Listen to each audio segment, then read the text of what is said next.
Hello, good evening if you're in the UK, Europe, elsewhere, and welcome to the first mapping stream for Kalegen in 2023. I'm hoping it's going to be a nice, relaxed one this evening. If you've never joined one of our streams before, let me give a quick rundown as to what we do. I'm going to be mapping Kalegen, which is a city inside Warhammer Fantasy Roleplay, or just Warhammer in general. And I'm going to be taking ideas from everybody that's dropped in to say hi as we go. So if you have any ideas for what we could be doing as the map is getting put down on the screen, please drop them in the comments and I will bring them up. For example, like this. Hello, Nico. Great to see you here. Or, for example, hello, Yali. Yay, Pride Beanie. Of course, I always have my beanies on. Hi, good to see you as well. And Sebastian, absolutely delighted to see that you managed to make it. So as we go through the stream, we'll be bringing up any comments or ideas that people have as we go. And Hua has also dropped in. Hello. And we'll just be mapping. It should hopefully be nice and easy. Given our previous streams, if they're any measure, I will probably go in depth into various bits of lore as we go and also bring up comments along the way and answering any questions that you may have. Great to see you, Benjamin. Right, let's get straight on to what we're actually going to be doing this evening rather than me just warbling on about X, Y, and Z. In fact, let's do my normal and warble on about something before we begin. It's just past the festive period, and for those of you who know me already, I'm diabetic, and that means that I've bought myself over the festive period a bunch of diabetic treats. Now, you might not be aware of what that means, but have you ever had any chewing gum that says something on the side of it along the lines of may have laxative effects? That's basically what all my diabetes treats do for their extra sweetness. So have I eaten some of those today? Yes. Might I run away from the stream approximately 1 hour in going, excuse me, might have laxative effects? Let's hope not. Anyway, let's get on to our map. The less you know about that one, the better. Our map is, bring it up nice and full screen. Now, you may recall, for those of you who've watched our previous 4 parts, that we have built approximately about a fifth of the internal of the city walls of Kalegen so far. This is a city that is, well, there's all manner of story behind this one. I'm not going to go into it in depth as I go through this stream because we've done it in our previous ones, and I'll end up just chatting forever about the high politics of Reikland, which is something that I enjoy doing. So the less that gets me off on it, the better. So let me just pull up the comments before we dive in about that. Oh, wait a minute. First was Piderboddendoop. Hello. Bound to be some kind of underworld gnome quarter. In fact, there's actually a good point. We've not really discussed gnomes on this map, so I'm really glad that you popped in because the Midden Moors are just north of here. I'll bring it up on the small side map in a minute so that we can have a quick look as to where they are. There are almost certainly going to be some sort of gnomish infiltrations here, particularly given the high political nature of this entire settlement, the amount of Ulgu and the grey wind that will have been gathered here, and how much of that is so important to the gnomes as well. And obviously, they're concerned about their very existence just across the border in Middenland over on the other side. Well, unfortunate, that would be very funny. I'm going to presume that's the may have laxative effects bit. Funny, yeah, sure. We all have a different definition of funny. I'll be on the receiving end of it. I doubt I'll find it hilarious. Just don't live stream it. Well, it might very well be a stream for all I know. But again, let's just move on from that one. Oh God, are those district labels? Not quite. I'll zoom in just a second just to discuss that. I went back to the very first video that I did with the Rookery, which was a video showing how we used one of our master classes. And I used that to start off this Kalegen map. And during that, there was 2 details that I had kind of pushed aside. Detail number 1 was that we had loosely allocated various district types. So I've just very quickly on the map marked those. I will zoom in and let you see, for example, where are we? If we go down here, it just says like ore store or bathhouse or middenball or park or upper class in very badly scrawled Andy writing. That's just a quick note so that whenever we move over to one of those areas as we're doing our mapping, there'll be a quick ping. Make sure we include that little thing there because it was decided right at the beginning. The other thing that we did was mark the scale, which has always been there throughout the course of drawing this one, but we haven't discussed it much as we've gone. And I'm going to zoom in this one so we can see it. Now, I don't know how well this is going to show on your screens, but there's very large squares and there's lots of smaller squares. The large squares are approximately 100 yards across. The smaller squares are all 10 yards across, and it immediately gives you a sense of what the scale is. And that's what we've been working to for this map, because we know the size of the population and the location already. Anyway, moving down through our other comments. How many underground things are we trying to jam into this ground to allow for underground thing settlement? I don't think we necessarily need many more underground. Like, we don't need to have a gigantic gnome warren or anything here, but we can definitely have some gnomes represented somewhere in on the map. A special location or something similar. After all, we've got people who want fishmen on this one, for goodness sakes. So I'm sure we can make space for gnomes, something that has been inside the setting a little more recently than fishmen. Finally, feel lightheaded. This is amazing already. I'm glad that you think so, Paddy Bodden. I'm very pleased that we're intending to build this out as an entire location. One other thing we're doing with this is that we're building a World Anvil reflection of this. Now, if you know anything about World Anvil, it's a big site that's basically a gigantic database, Wikipedia-style site for GMs or authors or anyone who's creating locations, characters, games, role-playing settings, or anything else to collect all their information and pop it up. And we're using their site to pop up all of Kalegen. Plus, on top of that, all of my stuff about the Reikland as well up on our World Anvil account already. We've got population data for every single Reikland estate, and we're going to be working our way through those, adding loads of fun extra details, discussing all of the primary families that work there. That's something that I'm very much working on in the background.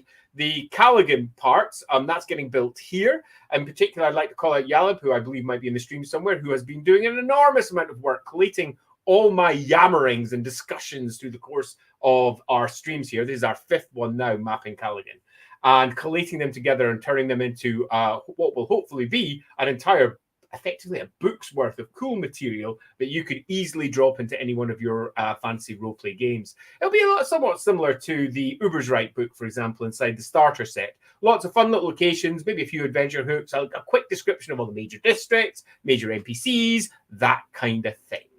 Okay, let's move down through the rest of my comments before we get overwhelmed by them. Benjamin says, fishmen, where'd they come from? And can you find serve with chips? I'd say so. Moving on. Wait, we are. I'm going to say, wait, we are on. Oh, was that the Reikland comment? That's definitely something I'm doing, not necessarily something you're doing. Qua says, obviously, fishermen are much more real beasts than those gnome myths. Well, absolutely. Less said about the better. I'll confiscate that Reikland lore stuff if you don't mind, Andy. It's already up on the World Anvil account. In fact, I will pull out a link for that before we finish this stream, because I always discuss about World Anvil, largely because it's one of the best sites out there. Can't recommend it enough if you don't use it already for collecting all your GM stuff. They've got free versions. They've, of course, got paid versions as well. I know the people behind it. I actually met Janet at Gen Con when we both won a gold Ennie. She won a gold Ennie for her gorgeous website. I won one for Warhammer Fantasy Roleplay for the writing of it. It's on the wall up there somewhere. And we hit it off and we discussed loads of things. So it's one of the reasons why I use her software, because she's the best. Moving down, Benjamin says, gnomes, next thing you want me to believe in is walking, talking rats. That'll never happen. I mean, no. Compromise on fish gnomes. Okay, I've done very little. Oh, you're getting there, Yalib. Yalib is definitely putting together quite a lot of stuff. If you're in our world, our Discord account over on the Lawhammer Discord, Yalib's been doing a lot of work putting together all the Kalegen goodies and building a timeline for how the city could exist in its current form. And Hua says the gnomes could be doing illusions of fishermen in the mist to cover up their activities, and that's why every body of water seems to have fisherman legend. And this is the sort of thing that I hope during the course of this stream and the other ones that we do, that we get coming up on screen, because it's these sort of little details, these sort of potential adventure hooks that really bring the location to life. We can do things like justify old versions of Warhammer and how it may have looked that may have been rewritten by older versions. And we can say things like this, that they're illusions that have been spun, or perhaps there's some sort of, I don't know, water fishman horror sitting down beneath the water, something that very easily fits into the Warhammer world as a whole, even if it doesn't fit into the novels particularly well, or, for example, one of the army books that may have come out at one point or another. So I'm going to answer a point that I started off with right at the very beginning, which was how far away are the gnomes from where we are? And I'm going to do that by bringing up the little reference map in the bottom corner, which you should hopefully have seen just almost appear in the corner. I'll bring it in here. So we can't quite see where it is, but we're in Kalegen, which is this area here. Kalegen is the seat, one could argue, for House Hallskrug. That's the family line, one of the most important family lines in the Reikland. The house used to be one of the royal houses of Reikland, i.e. that means they used to rule the Principality of Altdorf and the whole Principality of the Reikland as a whole. The Hallskrugs currently are the High Lord hold the High Lord Ambassadorship inside Altdorf, which means that they are responsible for effectively all diplomatic relations that the Reikland has, not just with the other grand provinces of the empire, but with other realms that may be found across the old world and beyond. And the entire point of Kalegen, as it's been slowly rebuilt, is effectively building himself up a big show-off location that he can present to arriving ambassadors to show the great industry of the Reikland, or alternatively to just show off his own personal wealth and try to effectively gain backing for one reason or one another or whatever. Anyway, so that's Kalegen. Now, if we go upriver from Kalegen, we'll eventually arrive at Karaberg, and slightly down from Karaberg, we then move up into what would be somewhere around about here if the map continued, up into the Midden Marshes or the Mirror Moors or the Middenland Marsh. It's got lots of different names according to which particular version of the setting you go for. But underneath the Mirror Moors is one of the largest gnome populations in the Empire, and they're really very close. And gnomes that are prone to wander around the world and go and see things. After all, Addic, who formed, I think it was Addic, it wasn't Trethaway, can't remember which clan he came from, but Addic, who founded Glimdwaro, the gnome city that's just up there.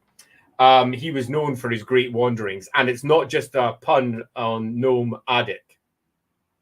Honest. Okay, it totally is. Yeah, nomadic. Used to wander around far and wide, and that's very much part of the character of the gnomes because they're suffused with the grey wind that is known for filling people with a wanderlust. More importantly, though, it's also filled with a need to gather towards politics, and Kalegen and Altdorf are two of the most political locations in the Empire, in the Reikland. But of particular note as well would be, I imagine, Ubersreich down the south, where all sorts of political shenanigans have kicked off. But I definitely think we should have a gnome or two in there somewhere. Right, before I jump in and decide which parts of the map we're going to do, I'll bring up the last of our comments before we go on. Need to catch my breath. We've already had for the gnomes, of course. John says, finally made it back from work. Glad that you made it back, John. All those roads are flooded around here. Yeah, it's a little bit grim outside as well. Over at this part of the world. Yab says, all right, I have one thing that I want to bring up before I actually have to skedaddle to the movies. Remember that thing with Belfani we were trying to squeeze into the gnome quarters? Don't you mean the halfling quarters down in the south? How about instead of going underground again, we make the statue of Esmeralda we have in the middle actually be a Gyron Waithstone that has been cut down over time and was refashioned into a statue. So that could be a really good idea. I'm not going to go into any great depth of it just now. But I will bring up the location. I'll also take off the scale so that all those little lines don't get in the way. This section here is quickly a district where an awful lot of halflings are living.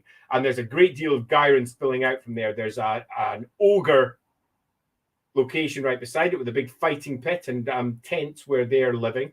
They are also employed by the halflings who have cornered the ogre, let's say the ogre laborer market. As is often the case, halflings and ogres get on very well. The reasons for that are ancient, but it manifests in our modern version of Warhammer with simply they get on, and ogres tend not to eat halflings as much as they eat everybody else. Right, so I'm going to quickly answer the rest of these. Not gnome halfling, yeah, absolutely. Padabon says Alphonse probably has a penthouse apartment in Kalegen. He very well may do, and that is something that we could potentially add. And Hua says, wait, you can cut waystones and they still work. See, waystones are complicated. Obviously, the Empire, and in fact, large chunks of the world in general, are covered with gigantic monoliths that help channel magic back to the vortex in Ulthuan. And waystones, there is a variety of other names, old ogums or whatever else, have stood that test of time. Some of them have been corrupted and turned into great herdstones by beastmen. Others have been repurposed entirely. Some have been added to great stone circles and sometimes stand at the center of them or as open gates into them or just incorporated into them. Nevertheless, over the course of time, many of them, which we have originally have looked particularly high elven in design, have just eroded over time. And some of them look nothing more than just bits of stone. Let's say just a classic standing menhir or something similar. And yes, they could easily be repurposed. Would they still work? Well, I think that's part and parcel of this situation that we have here, where the Gyron has almost begun to stagnate, and there's a great amount of it here. So instead of it getting flushed out and moving along the great ley lines of Gyron, great washing flows that make their way over to Ulthuan, some of it has begun to just gather here. And if left stagnant, and if there wasn't any life for it to be absorbed by, it would likely turn to Dar. But we have a city building up around it. I'm sure there's quite a lot of different ways that we could use that as adventure hooks. However, that is slightly beside the point of what we're going to be doing today, which is mapping a new part. Right, so with that new part, we've got a couple of different areas that we could go on to. Loosely, when last we were mapping, we were up here organizing some dyeing fields, a slightly half-built area. We've got ourselves an enormous inn. We've got ourselves a logging area over here with a bunch of slums, middle-class houses, all manner of backward hovels down near the back. We also have a large boaty McBoat face. You may note the scribble that says that there, and that's something that I think that we should possibly cover today. And that's that we've got ourselves an enormous Empire great ship that sank.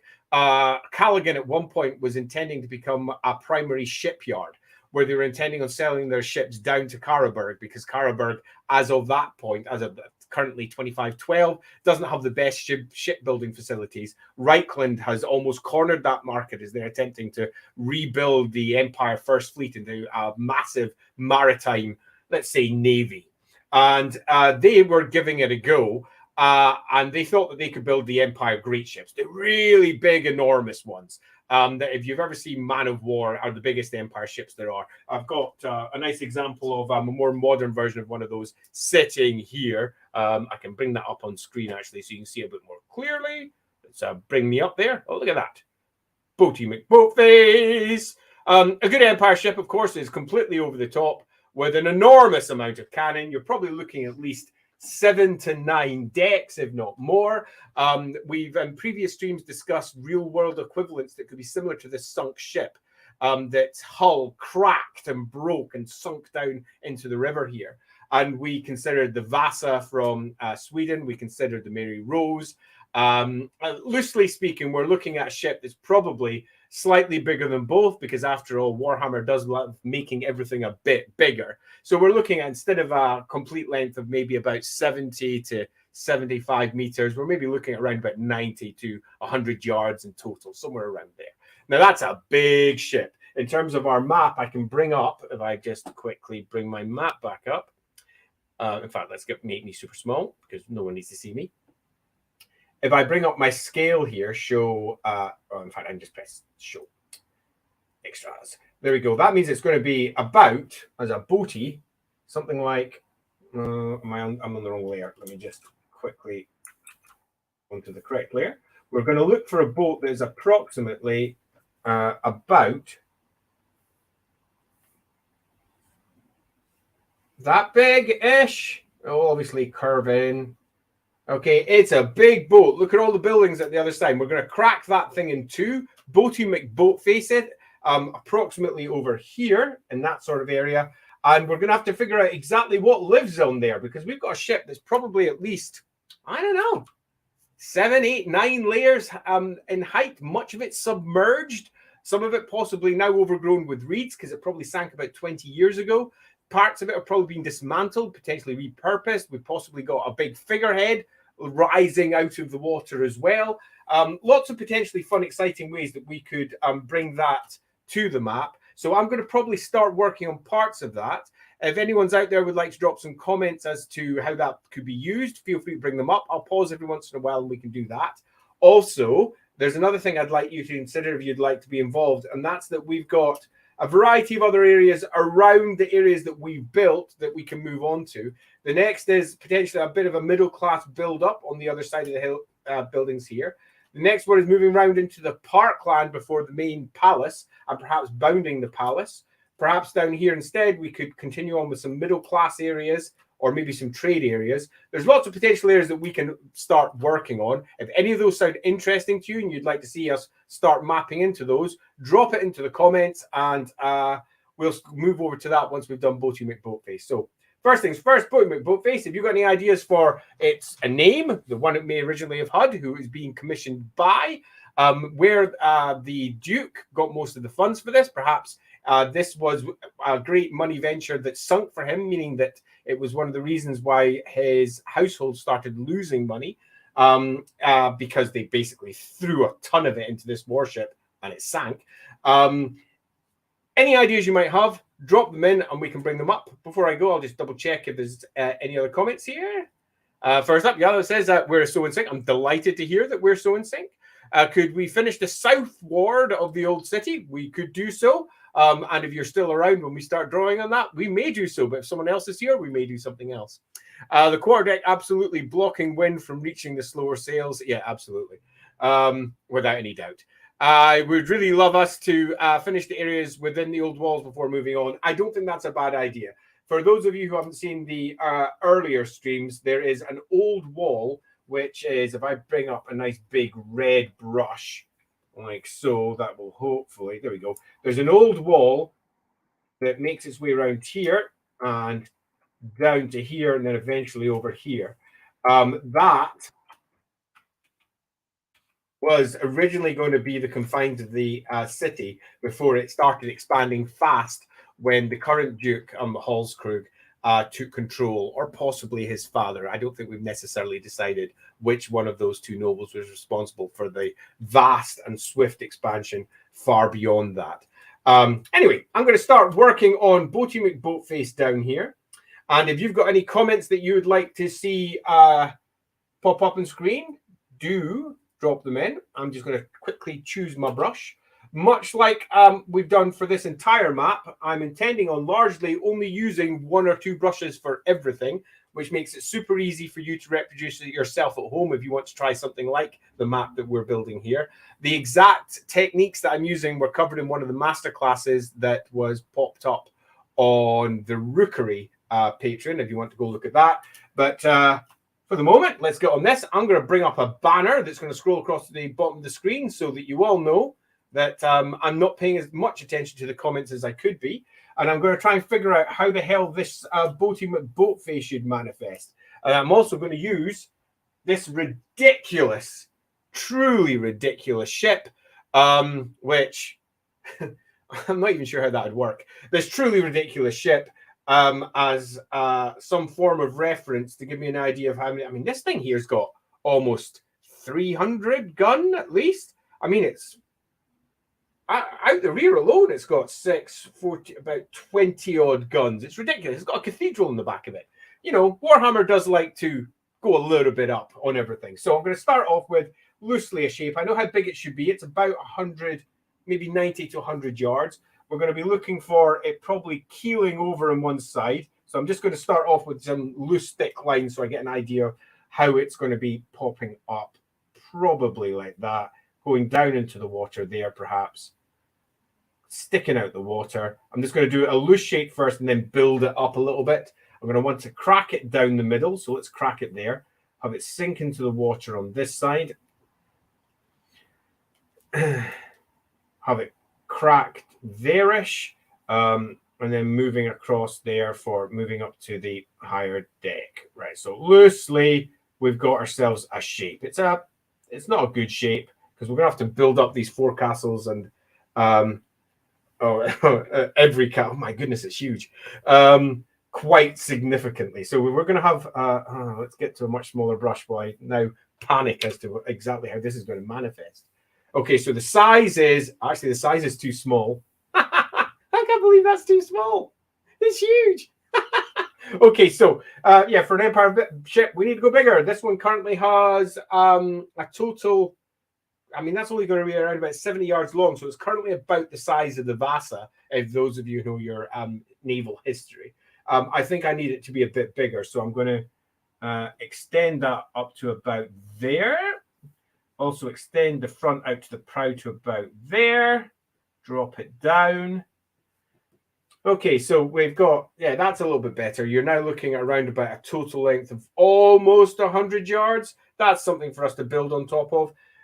Right, let's consider how some of this may have manifested as a massive Empire ship. Also, just while I'm here, not everybody's as old as me. I imagine a bunch of you have never played things like Man of War. Have any of you played Man of War? Man of War was a very old, I say very old, I played it a lot. It wasn't that old, honest. Was an old game from Games Workshop that must have been about 1991-ish, 1990, somewhere around there, which was naval combat inside the Warhammer world. And surprisingly influential game for the amount of impact that it had on future versions of how the Empire appears. For I'm going to have that into the water, internal decks showing there perhaps. Okay, yeah, I think we definitely have an idea of how this is going to appear. We're going to have some broken mast work coming off, maybe another one kicking down there, going down into the water. Going to need lots of holes down the side. We're going to need some sort of ridiculous thing at the front. We might even make it a bit Sigmarite to reinforce that we're in Reikland. That's what we're doing. So anyway, as I was saying, we had Man of War, for those of you who may or may not have played it. It was, I think, a seriously good game. A forgotten classic. I absolutely adored it. I had every fleet that the game offered. And I played it pretty much weekly for a very, very long time. It was just, what on earth have they got guns there for? It's also a bit dusty because this one's been sitting on my shelf for a while. I'll crack it down there, so yeah, Man of War was great. On top of Man of War, you also had Dreadfleet, if anyone's played Dreadfleet. Dreadfleet was a more recent single box game that came out of this studio, which was a very simplified, much more over the top. This ship, for example, comes from Dreadfleet. The old Empire Great ships were much smaller and much less characterful, to tell the truth. They didn't have anywhere near the same sense of scale and over the top ridiculousness this bad boy does. I mean, this ship here is you're probably looking around about 110 yards. For those of you who know your Empire Navy articles, there's one inside a book for second edition called, I can't remember what I called it. What did I call it? It was in Shades of Empire. I think it's just Imperial Navy. Can't remember what the article's called. But I did an article about the Imperial Navy in there, and you get a good idea about the different ratings of ships from that. And all the different careers that you could have if you're in the Navy. Okay, so I'm getting an idea of how big this is. This is going to have to go up higher. And then possibly up there. I'm probably going to leave the ship off and draw it later. I just want to know where it is. And if you've got any ideas for what should be in it, if you could bring those up, that'd be great. I mean, who's in here? I don't want to. There's two groups I don't want in here. One is smugglers, because we've got quite a lot of smuggling going on already on land. And the second is Ranaldans. We have quite a lot of Ranaldans already discussed in previous streams in other parts of the island. I'll also add on the Ranaldan front, if you haven't seen already, I dropped a Ranaldan career up on the Lawhammer blog, if you haven't seen it already. It was quite a lot of fun to put together. I'm going to be updating it ever so slightly because we found a few errors. I'm just going to drop the comment for that in if you want to go look at it. That's loosely the cult of Ranald and how the cult of Ranald manifests in my games, at least. And it's also what I've been imagining while we've been discussing the cult of Ranald in previous streams. So I'd like something else to be here. Perhaps it could be some sort of gang-related thing. Perhaps it could be something more cult related. Perhaps it could be abandoned because the Hallskrugs have said that no one's allowed on it for various reasons. Maybe somebody important died there and it's haunted. There could be almost anything that we could do with this location. So if you could have a wee think about things that you think is cool and drop that into the comments, that'd be great. I will also quickly drop the comments that we've had so far. The Myrmidon of Margaleo, half paid by the Mermaid cult for an interesting name for the sunken boat. Myrmidon of Margaleo, I quite like that. I think, though, for their first great ship, they'd be looking to reinforce the might of Reikland. So I think that would be something that they would accept maybe about 3 or 4 ships in after being quite successful. I think the first one they would very much want to be, this is House Hallskrug being brilliant and supporting the Reikland, and look what we can bring to the table. So I think that they should try and reinforce that somehow. I really like that idea in general, but I'm not sure it makes necessarily the best option for this one. According to the current version of the timeline, it's Leitmund, or whatever current Hallskrug is, Leitmund Hallskrug, although it's spelled slightly different. We even indirectly noticed his father would be dead at that point. Yeah, that's what I thought, but I thought I'd double check it just to make sure. John Smith says, Man of War kicked arse. It did. I used the Wing Terror as a scary MacGuffin in my campaign. I also did the same thing. I actually used the wings from the Tzeentch ship to convert a mutant for one of my Warhammer Fantasy Roleplay 1 campaigns. It was, in fact, an iteration of the Enemy Within. Wow, I'd forgotten that. It's when the birdie mutants come sweeping in, if you remember that. I used wings from that. I used wings from another one. I also took a small hawk miniature and cut off a face and slapped that on. They were badly painted, but I was young and I didn't care, and it worked really quite well. Benjamin says he wished he had a chance to play it. It was a good game. And yeah, I do recommend it. If you ever see it out there going on the cheap. The basic plastic ships inside the set were a bit simple, but the core rule system for it is really good. Really very good. Worked very well. There's a big fantasy ship game size. Yeah, there is. And yeah, I agree. So Benjamin says there's a big fantasy ship game-sized hole in my life that needs to be filled. I couldn't agree more if I tried. For the ship, could we make a figurehead a lion as a silent nod to the Vasa? Or if we don't like that, maybe we could have it painted red. Similar reason. I think red is possibly good. Lion, I think we need to justify in game. I imagine they'd want a swan or something similar to the front, or they'd want to have an effigy of Manan, or with a big trident, or something similar. We can discuss that later. I was more just keen to nail down the shape for our ship, so I knew where it was, and we could start thinking about what sort of things may or may not be using that ship for their own purposes and their own devices. So if you have any ideas for that, do bring it into the comments. As for funding, we talked that this whole naval project would have had ties to Midland. I agree. So probably some funding would come from there. I think that the wolf ships in particular are where the Midland money is getting dropped into. When they abandoned doing the big, massive, great ship after this one in particular sunk, they then moved into the shipyards that are further to the south, which are yet to be drawn, but they're going to be here. You might notice the words shipbuilding. That's what that says. Maybe I should be a doctor. My handwriting's so bad. Wolf ships could be there, and I think that there's probably several Kalegen wolf ships now prowling around Karaberg that have the flags of the Bildhofens flying high from them from Middenland. Providing them with a little bit of naval might on the River Reich, a river that is so wide at that particular point that it's all you can have sea battles on it effectively, because Warhammer does like to make everything a little bit bigger. Moving down, John Smith says we could have some devout Manan river worshippers who do the whole never set foot on land thing as a community. Yeah, you could do that, although we're really far from the sea, and we already have ourselves some river worshippers up here with Grandfather Reich, and there's a priest, and there's a small shrine to Bogenauer on this island here. There's a large statue to Grandfather Reich that's holding up a temple upon its back. There could be some ties between the Grandfather Reich temple and whatever we decide is inside the broken remnants of this ship. But again, we're possibly conflating two things into one there. I always like Manan things. But we are really far from the sea, and Manan is the god of the sea.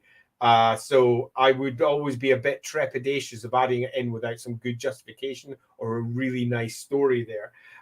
You could, however, have it almost become a makeshift Temple to Manan for all the shipbuilders that are further down to the south, where they're going to have shrines to Manan there as they cast off new wolf ships and new ships of the line into the river.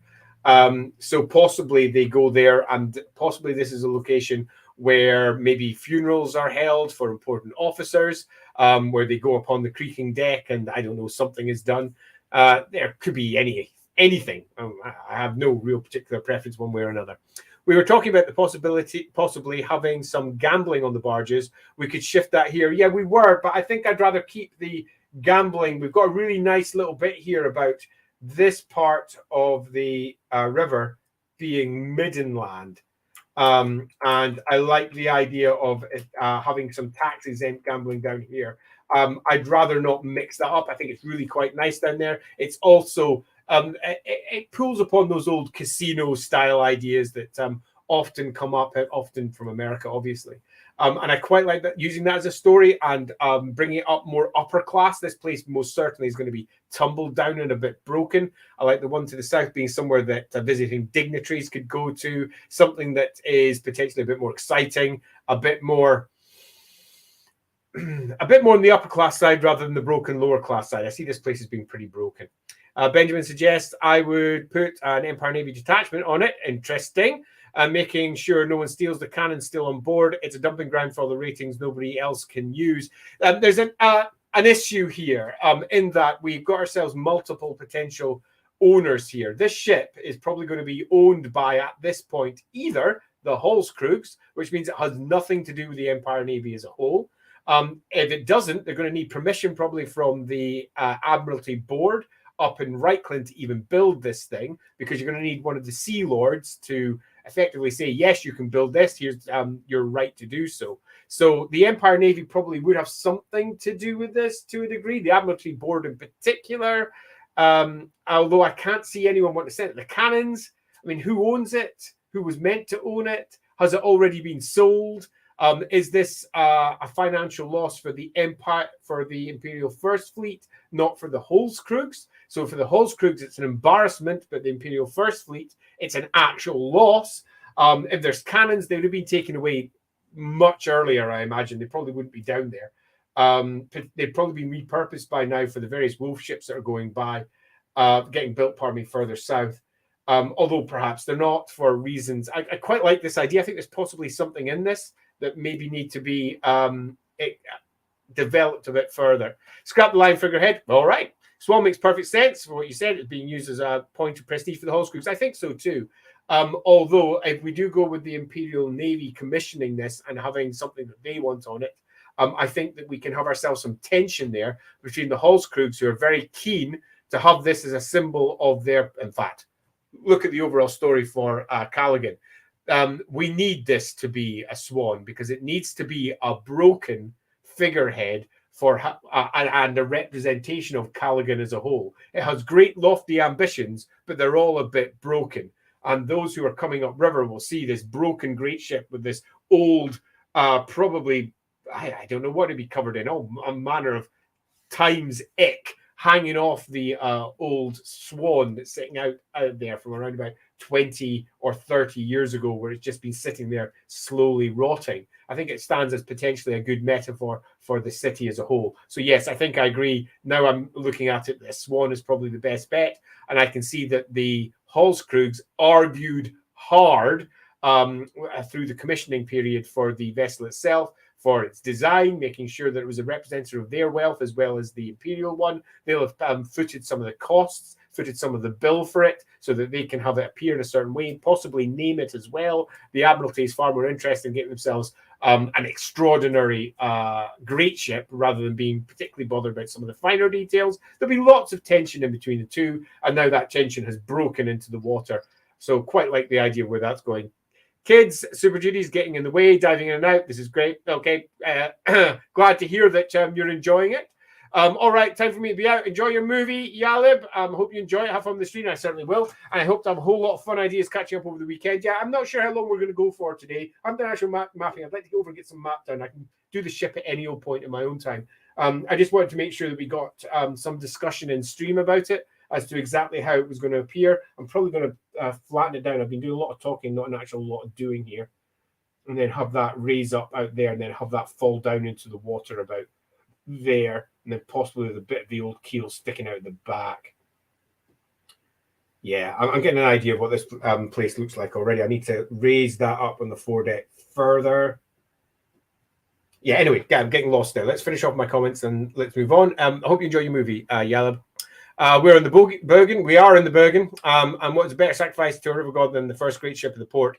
Some priests of Bergen should be right. You know what? I think that's actually a good idea, Juan. I think that possibly some of the religious tensions evolved around what's going on here should be, because we've got one of the few priests of Bergenauer actually here. Normally, it's a god that has no great priest doing the thing, but there's definitely one here for Grandfather Reich.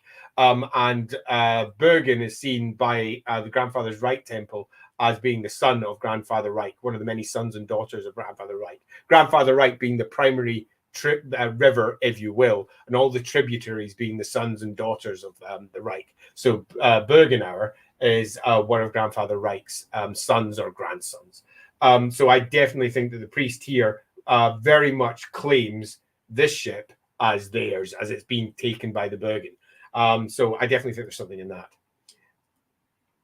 No luck installing them swans then. Yeah, quite.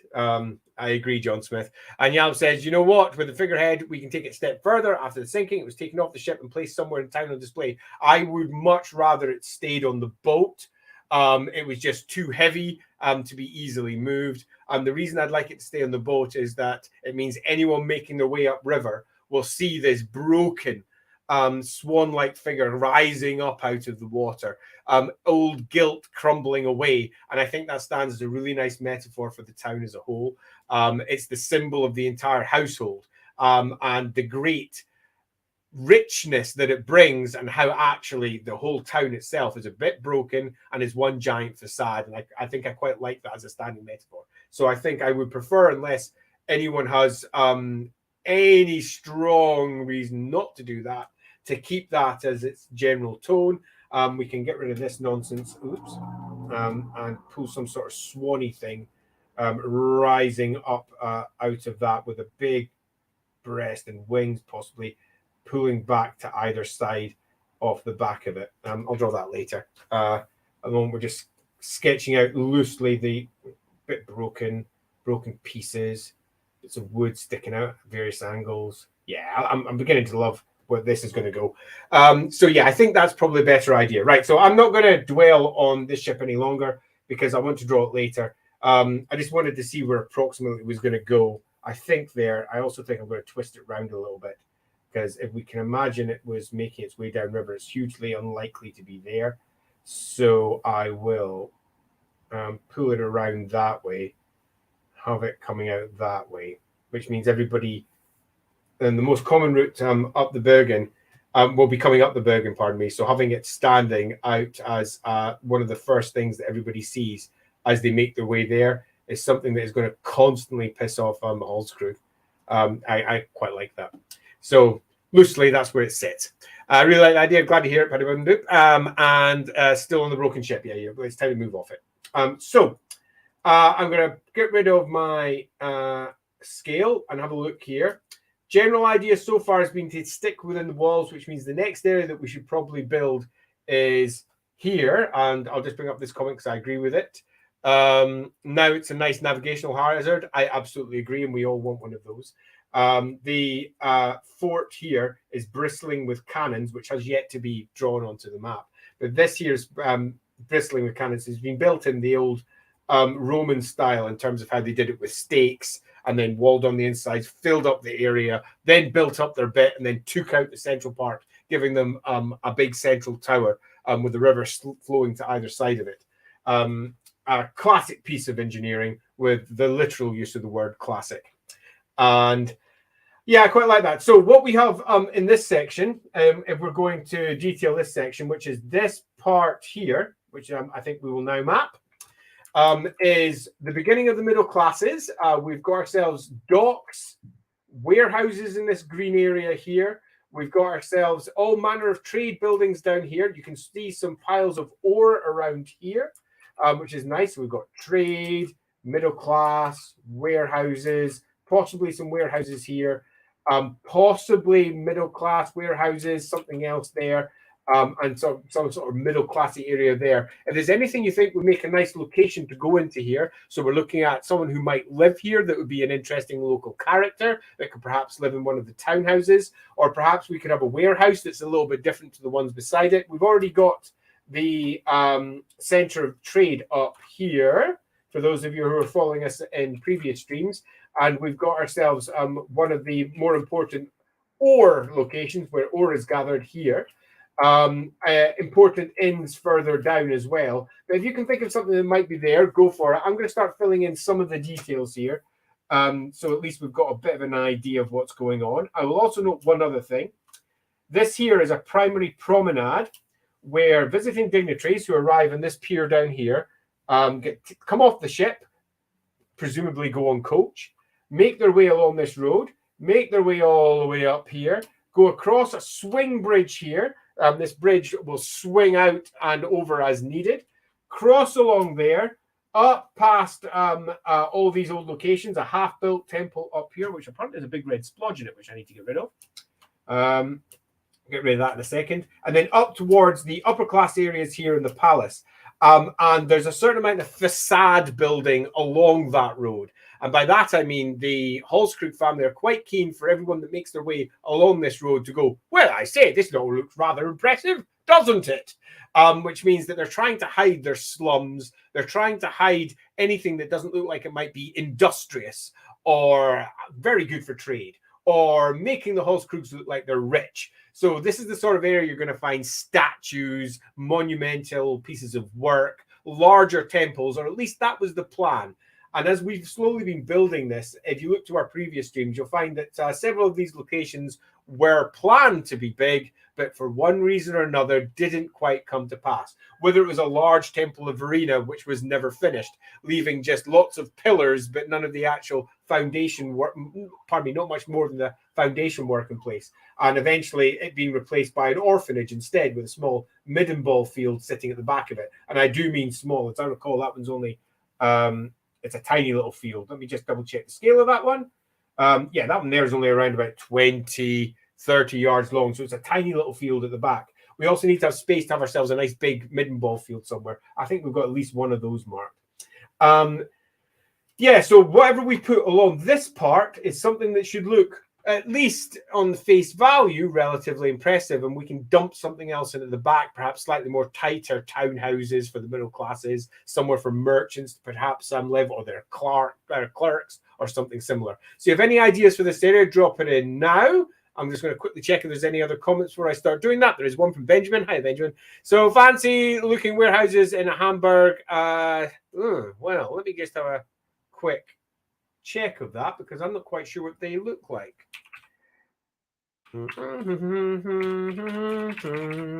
Okay, Hamburg, what have you got to give me?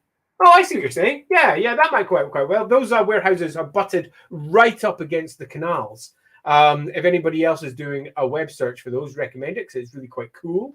So these are relatively tall warehouses where I'm going to assume that higher up they're going to have big arched doorways where they can drop out cranes to pick up goods so that they can be dropped in. So these are proper 2, 3, and in some cases like 4 or 5 story warehouses. I really quite like that, actually. I think that's got a lot of character.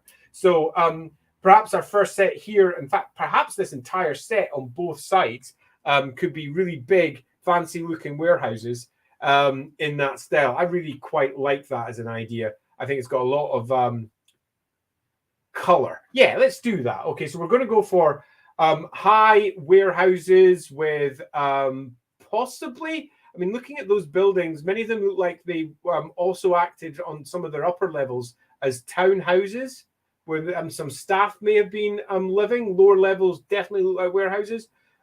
Further away, you can see that there's quite a lot of upper class building work as well. Yeah, definitely something here for us to steal. So I'm going to start putting some shapes in place. If you've got any other further ideas, just feel free to drop them in and I will get right on top of them. So I'm going to start off here.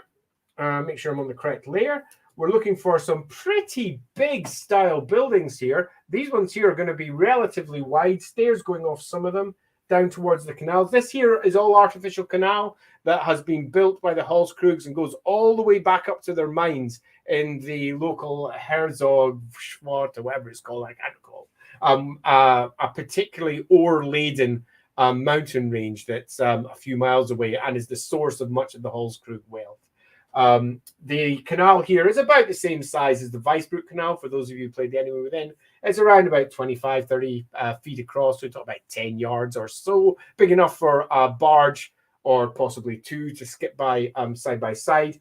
And there's a barge works that's going to be built further down here where barges are actually built in the town and they're making their way backwards and forwards from the mines. So let's quickly pop in here. Now, if we're doing it similar to those and we're putting it right up to the edge, it would suggest that the road here goes around them and we might want to, because I really, I'm just looking at the pictures that I hear from the Speakerstadt. I don't speak German, so I'm probably saying that wrong. If there's anyone out there speaking German cringing, I apologize. The Speicherstadt does look pretty freaking cool. So I would quite like to just override that particular road so that we can get our... Let me just go over to the road layer. Where's my roads? Roads. I can't see my road layer for the sake of looking at it. There's extra shades, lines, detailing. I'm just going to draw right over it then. No, I can't see my roads at all. Huh. They should be underneath there. Oh, there they are. If I get rid of those roads there, I think that gives us a really nice bit, and we can widen it out a little bit there and down into the, and add a little bit of watercolor onto that as well. So I'm going to get rid of my texture so that I can get the water actual color. I'm also going to get rid of all of my district lines, possibly in that.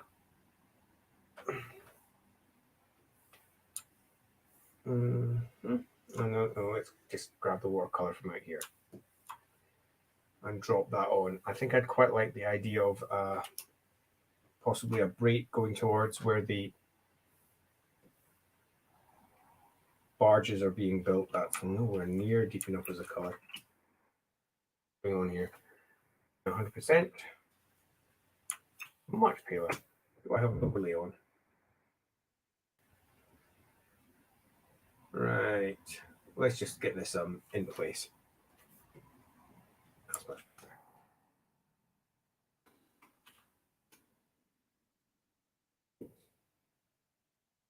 All right, I'm going to pop in a new part that comes out from about. Let's see, we're going there. We've got our. We'll have a split about here that goes down here. That's a slightly different color. Let's just modify that. There we go.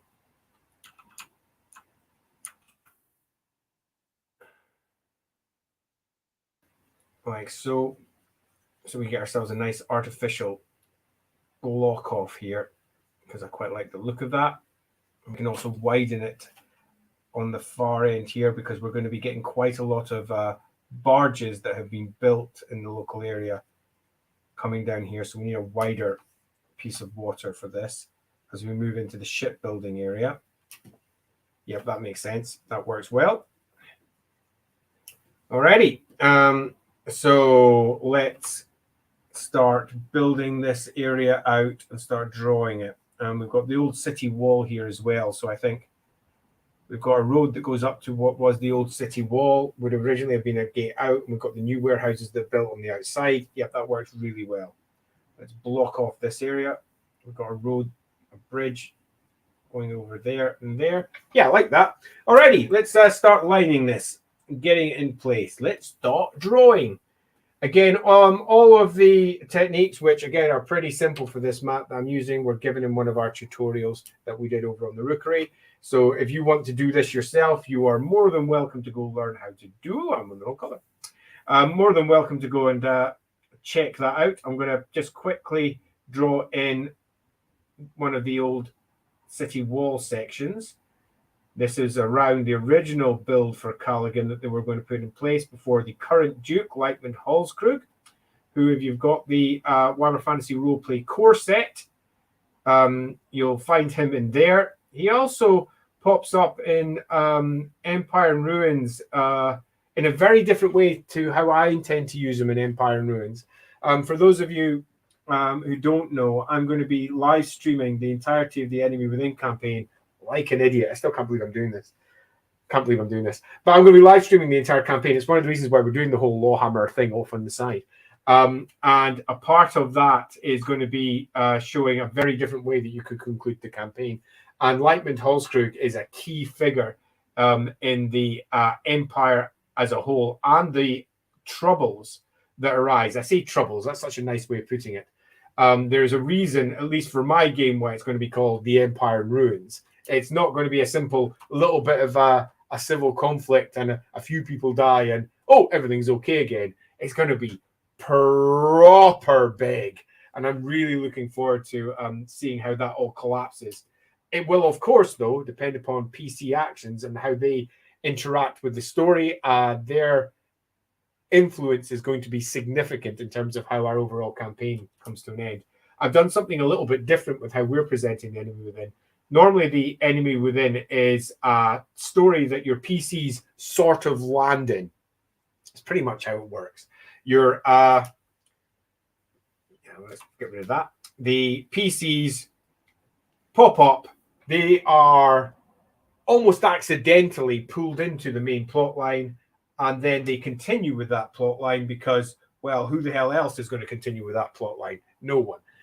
They're the ones that are caught up in events, and it all goes out of control, and they do or they do not get stuck in with that. My version, when we stream it, is going to be very, very different to that. The Enemy Within campaign isn't going to be a random story that my PCs happen to stumble upon. It's very much going to be the story of my PCs. This was something that I was originally going to write up as an article for the Empire in Ruins companion, which was going to be a discussion for how you could change the Enemy Within campaign from being just a bunch of random people into a story about your PCs. So, for example, one of my, I'm not going to spoil who some of my characters are, by the way, because some of them are just chef's kiss. But one of the characters is Gerhardt of House Jungfreud. Now, if you know anything about the starter set and the politics of the Empire, you'll know that House Jungfreud is central to one of the biggest, most destabilizing events in recent history, or probably the most destabilizing event since Magnus the Pious. Nope, I'm going to say less destabilizing. I'm going to go for the most destabilizing event since the Westerland separated from the Empire and became the Wasteland by itself. And the Jungfreuds are central to the plot about the Emperor and what the Emperor is doing. And one of my characters is the Spare, to use a more topical comment, the heir and the Spare, that has been on many people's lips of late, particularly in the UK and in the US, given recent revelations from our own royal family. But he's very much the Spare of House Jungfreud, and he was a student in Altdorf. He's mentioned inside the starter set. And the story at the beginning of our version of the Enemy Within campaign is him finding out that his family have just been kicked out of their ancestral lands, that he's a wanted man, that everything that he thought was up is now down, and it's all wrong. Poor chap. And the story of the Enemy Within is intrinsically linked to what the Emperor did and why he did it, or at least it is in my world. So the story for the Enemy Within is, for his example, his story. It's about him coming to terms with what happened, how he responds to it, and so it goes on. The other 5 PCs all have equally, let's say, interesting ties to the overall Enemy Within plot. They're not necessarily tied to the events at the beginning. The Gerhardt Jungfreud very much is tied to the events at the beginning. Some of the other characters, you might not see how they're so strongly linked until we hit maybe book 3, book 4's worth of material. But yeah, I'm very, very excited by how that's going to manifest once we get going. It's a whole heck of a lot of fun. So yeah, the Anywhere Within campaign, or at least this version of the Anywhere Within campaign, does not need to be just a host of relatively random events that the PCs encounter and slowly but surely see as perhaps part of a larger plan for whatever individual reasons that they believe that's the case. I won't go into any spoiler territory there. But I'm going for a very different version where it's not just random PCs that happen to encounter a plot and happen to be caught up in this particular plot. It is very much the Anvil campaign, their story.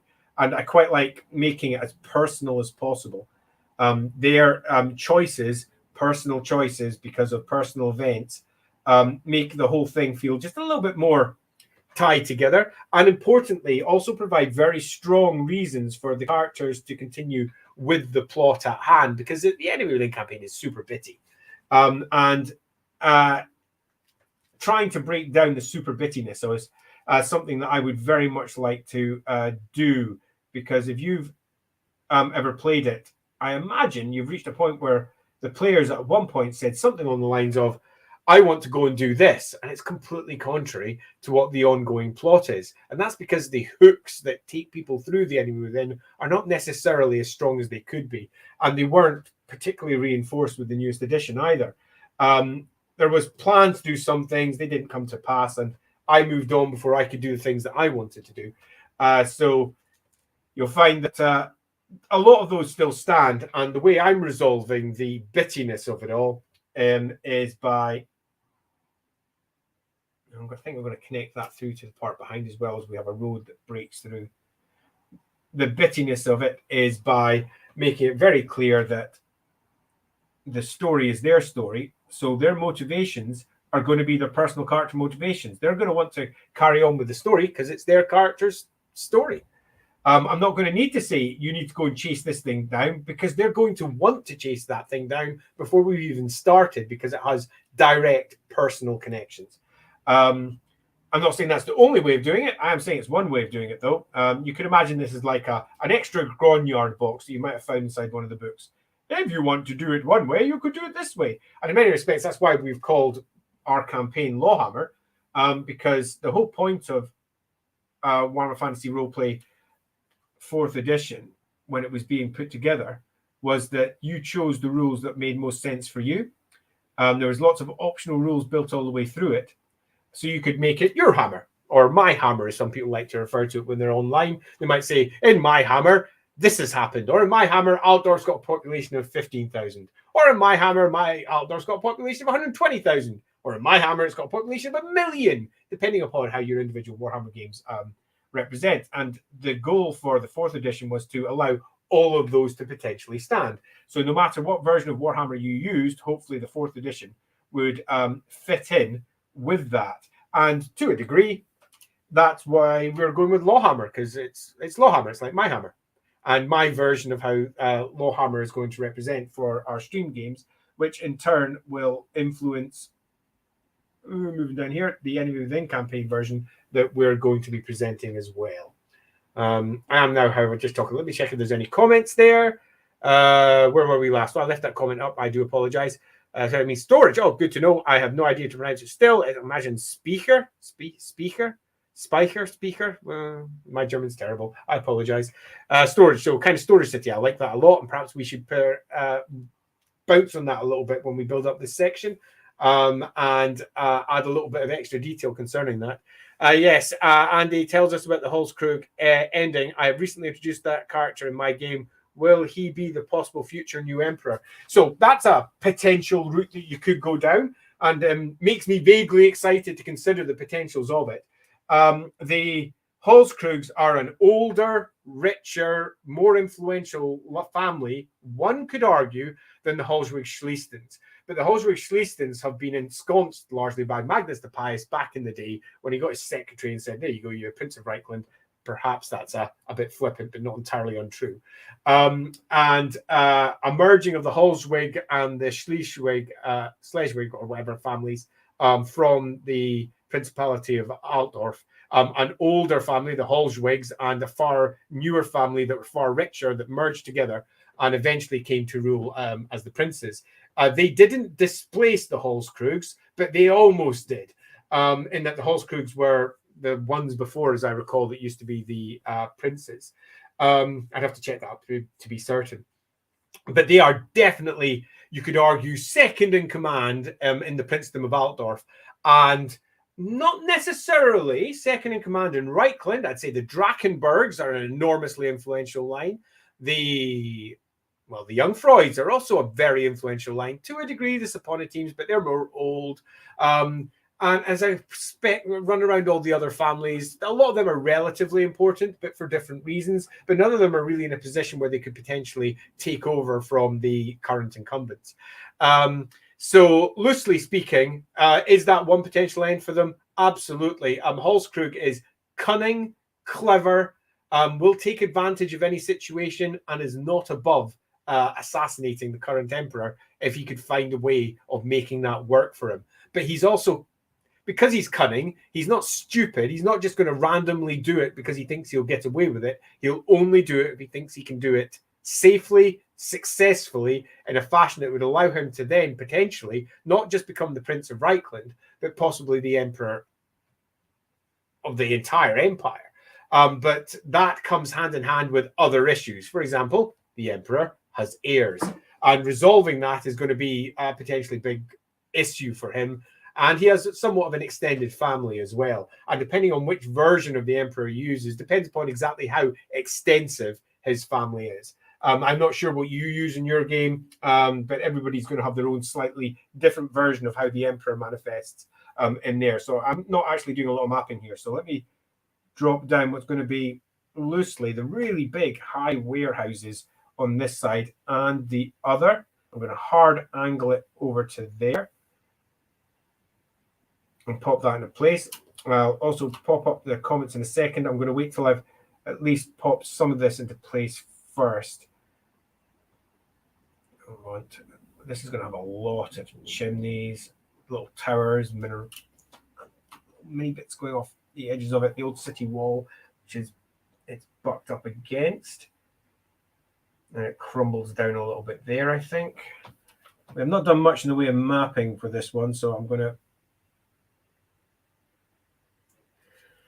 let's separate this up into various smaller sections of building. Imagining some sort of rail across the top there. There. Let's break this up and then detail each part in turn. There.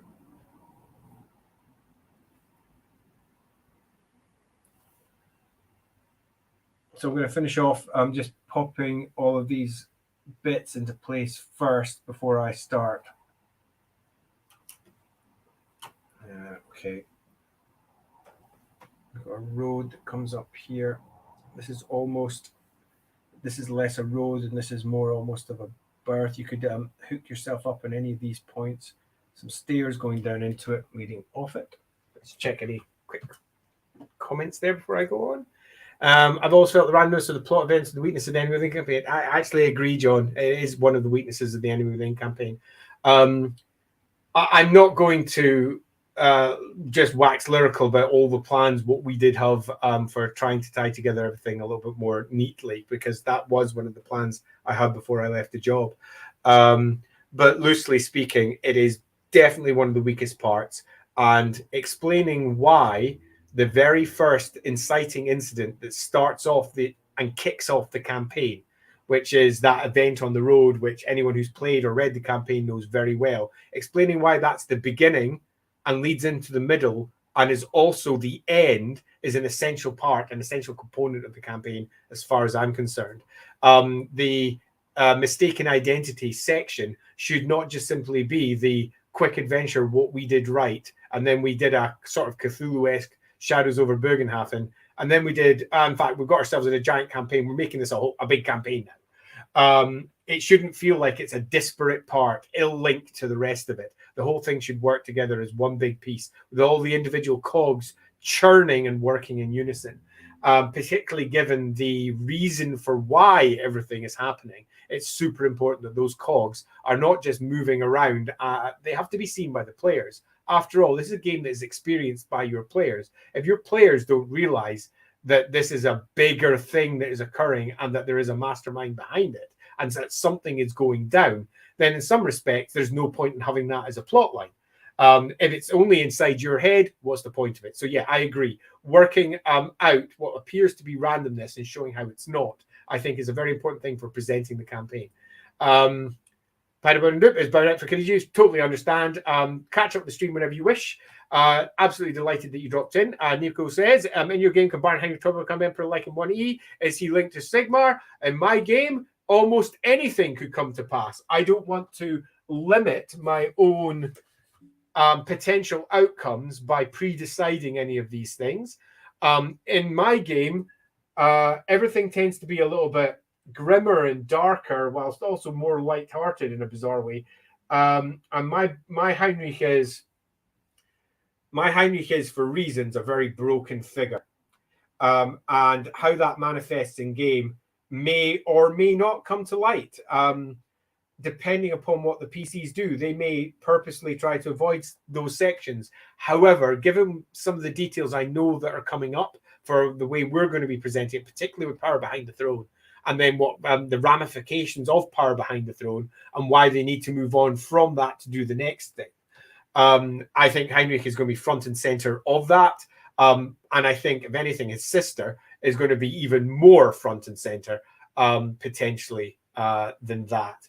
And there are reasons for that, and I'll possibly go into those when we start live streaming those sections, largely because I've got a lot that I want to say and a lot that I intended to do. But I will say one small thing on that, and that's that the cover for Power Behind the Throne very purposefully, very, very purposefully made it clear visually what the Power Behind the Throne actually was, by putting Katarina directly behind the throne in the artwork. And why that's the case and why that's going to be the case or not be the case or potentially is the case, and the ramifications of it are potentially explosive in terms of how that section of the adventure could unfold. But again, I can't really say how it's going to end. But can Baron Heinrich Torb become Emperor like in 1E? He could do, yes. Is he linked to Sigmar? I wouldn't like to confirm nor deny until we reach that point. I will say, though, that the whole link to Sigmar thing is something that is very much alive in my campaign. Very much alive in my campaign. And I'm very much looking forward to plumbing down those particular depths as well, because it's lots of fun. I'm not entirely sure how we're best going to characterize these other than just long buildings. They're going to end up looking like townhouses if I'm not careful. That's not necessarily a bad thing as long as we've got it. Am I saying that Katarina is a bad character? I'm not saying she's bad. I'm not saying that she's good. That is something that will potentially come out, but she is going to be absolutely core to my part 5. If my episode plan comes to light in the fashion I like, you're probably looking around about 20, 25 episodes in. It's going to be, in fact, I was doing plans for that just earlier. Oh, it's not there. Never mind. Yeah, but about 20, 25 episodes in. And that's going to be, that's going to be cool. I'm very much looking forward to how that manifests and how the PCs manifest. Because I'm not just going to be presenting the Enemy Within to anyone that chooses to watch with us. I'm also going to be presenting it to a mixture of players who have both played the Enemy Within before. We've got 2 players who played at the beginning, in particular, the first 3 parts, multiple times. I mean, I've played it myself. I make up a different number every time I say this. 27 times. Let's say it's that many this time. I can't remember how many times I've played the Enemy Within campaign, but it's a freaking lot. And I'm going to have players who've done that, but I'm also going to have players who are going to be playing it for the very first time. 1, 2, at least 3 of them for the first time, I think. One of whom, and one player who has read parts of it, but not all of it.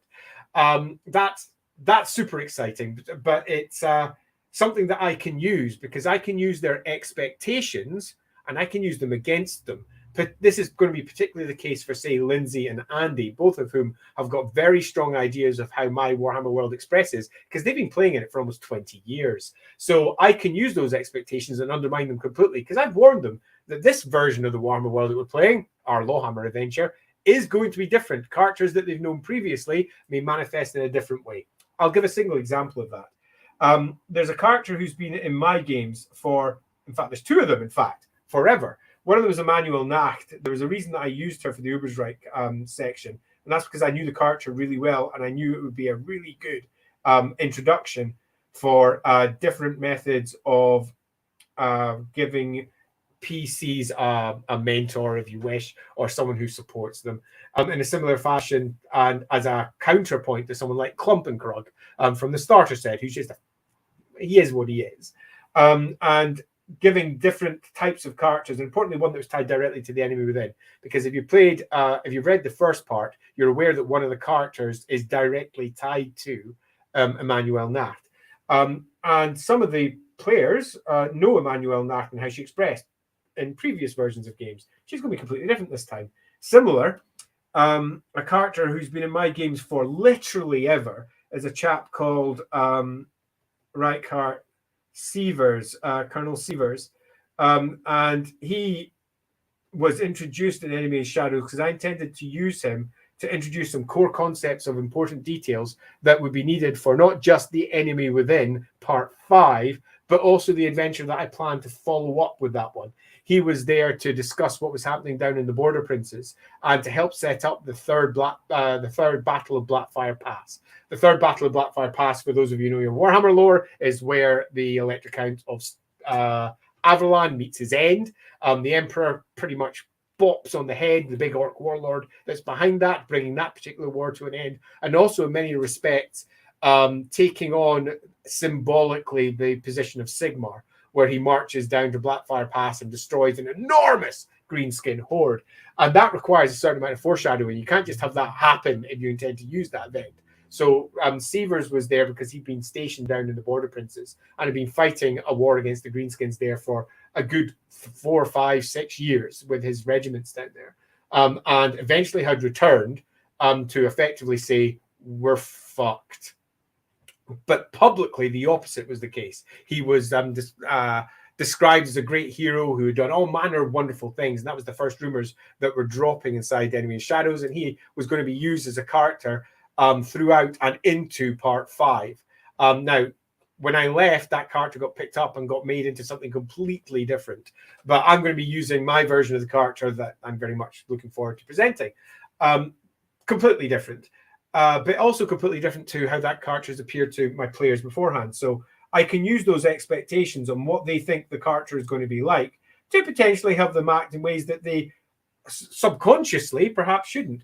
They're not going to do it on purpose because we're all good role players and we try not to be influenced by meta knowledge. But as we all know, sometimes you kind of can't help it. It happens. And as a GM, I am absolutely not above using that against my players so that they will react in a certain way and be completely wrong. They might think that somebody is an ally when in fact they're an enemy. They might think that somebody is an enemy when in fact they are a complete ally.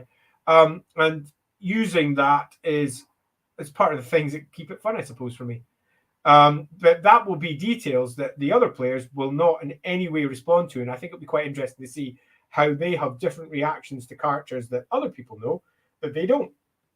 That in and of itself will be quite fun. So, yeah, I'm very much looking forward to starting. We're almost there. We're just we finished building pretty much the entirety of our games room for it, and you're going to be playing in my living room if you join us, which is going to be quite a lot of fun. We are not doing all the bells and whistles that many online streams do because we have no real desire to do so. We want to just play it like we actually play it. This is going to be my game, how it would run if you happen to be in my game.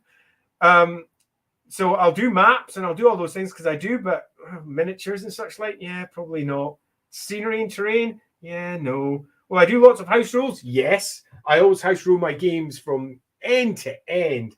So you may have noticed if you've been kicking around in the Lawhammer blog that I've already posted, I don't know, around about 20 careers or so. I posted a bunch of new rules. I'm about to post up my core rules, actually. We're doing tests slightly differently to how they're handled in the core rules, so that we have a streamlined version of tests for when we're playing online. We've just been discussing the final version of that, and I think I'm pretty happy with it. We're also doing combat slightly differently. They're going to find some pretty big differences. Most of them are just removals or simplifications. For example, advantage in our game could not be more different if it tried. It's just simply a +20 bonus. Do you have it? Yes or no? Job done. It's as simple as that. And it does a couple of other things that can be brought out. It means that we can have just a token. Advantage, yes. Advantage, no. Advantage, yes. Advantage, no. We don't have all manner of things to keep on adding up. There are no difficulty modifiers at all. There's no maths in the slightest through the course of play. All of that's been simplified down. The actual mathematics behind the scenes are identical. In that old veterans of Warhammer will go, oh, well, that's just basically exactly what it was before. And I'll say, yes, that's the point. The maths are the same, but the maths are accommodated by the system rather than having players trying to figure out exactly what they are or are not doing, how their difficulties stack up or don't stack up. Ugh, I don't want any of that complication when I'm sitting at a table doing a live stream. That's the sort of thing that works much better at home, and GMs can individually change according to their whims, but does not work so well if you're in the middle of a live stream and you're just wanting to get on to the next part of the adventure. We don't want to get bogged down by hours of combat. We don't want to get caught up with trying to figure out exactly how many modifiers apply to a particular rule. We're far more interested in seeing the cool shit happening. And the rules that we've put in place are pretty much organized to do that as simple as possible, while simultaneously still being to its core 100% Warhammer Fantasy roleplay. And yeah, you never know. Some of those rules might be ones you like. You might hate them. You might go, "Why are you even doing that, Andy?" And I'll probably answer in a blog post. Almost every single decision we've made has been made for a reason. Just working through divine stuff just now. I've just finished the Sigmarite prayers. I'm not happy with them all, so I'm going to revisit another 4 or 5 of them. And Ranaldin ones, because one of our players is a Ranaldin. That's a lot of fun.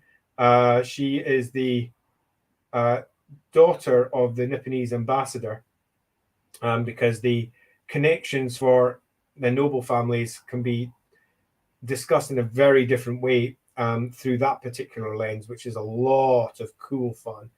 And what happened to her parents and the Nipponese ambassador during the Geheimnisnacht takeover of Ubersreich is not good.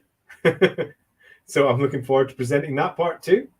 But I need quite a lot of Ranaldin goodies for that, which is one of the reasons why the Ranaldin career that is up in the Lawhammer blog went up.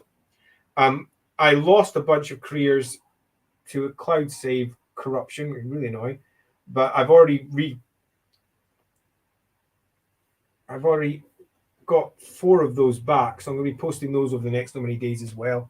So there's going to be a bunch more careers up, as well as the core rules that I'm about to place online, which I'm looking forward to. This is really fiddly and annoying to draw, by the way, just mentioning it, should you happen to be watching what I'm doing and not just having me warble in your ear.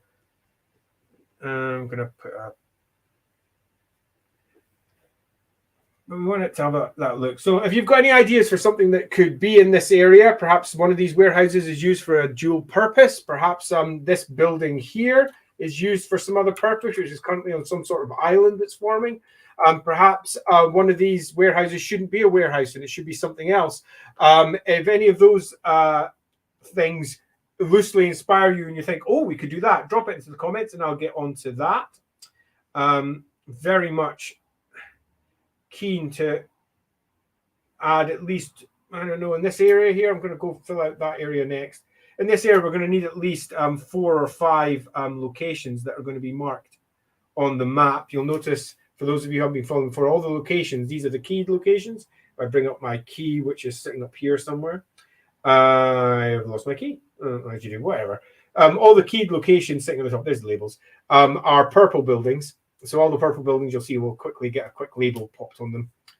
And we're going to need at least 3, 4, 5 purple buildings in this area. So if you can think of any cool ideas for things that we could have in here, please do drop them in the comments, because we're going to have to mark off at least one of these bits as potentially. Some of these are going to have yards at the back for holding dry. Let's have a couple of them with them, and we can cover that up and have a few more down here as well.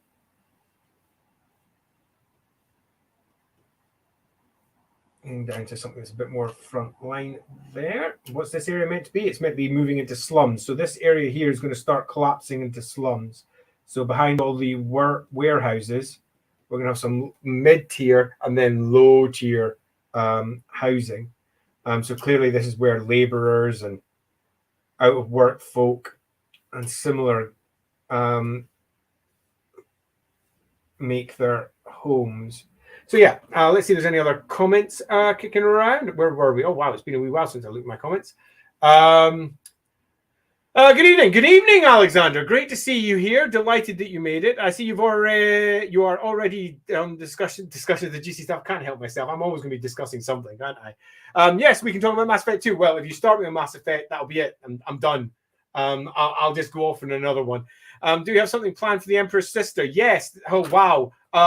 In fact, which one? In my version, you've got. So there's the sister that's living inside the Great Hospice. I added that in when I was doing the development for that book. She's been a key character in my version of the Warhammer world for about 15 years of my own campaigns. And in my mind, for reasons unknown to anyone, she always looked a bit like Helena Bonham Carter. And she's actually core, incredibly important, for a variety of reasons, as is her sister, the older sister, and the mother to the current heir to the Empire, Halswig Abenauer, who is currently over in, that's Wolfgang, as I recall, currently over in Castle Reikland. No one works as hard as Reikland. So yeah, both of those are key figures. And for different reasons, they both bring something quite different to the plot and the overall reasoning for why things are happening and what's going on with the Emperor. And in general, the Imperial family. The Imperial family as a whole and the individual stories for all of them are core to, in many respects, the Enemy Within. Manuel Nat is mentioned to have lived in Cathay. Yes, she did, in the starter set as a child. Was she born there? No, she was not. Knows how to speak Cathayan? Absolutely. Has she brought something cool back without going into any Orientalism and making her some sort of ninja, which would be Cathayan? I think that's even worse. Some sort of kung fu master. She was trained over there. She grew up over there. She's also lived in Nippon. Her father was the ambassador to Cathay from Leopold. Emperor Leopold, that's the father of Emperor Karl Franz. He returned so many years ago, and her father is now dead. If you've looked into it, you know why her father's dead, and you will immediately know why she's important to the Enemy Within campaign as a whole. Moving down to Sebastian Tillmans, is there a Lawhammer version of the Night Career coming?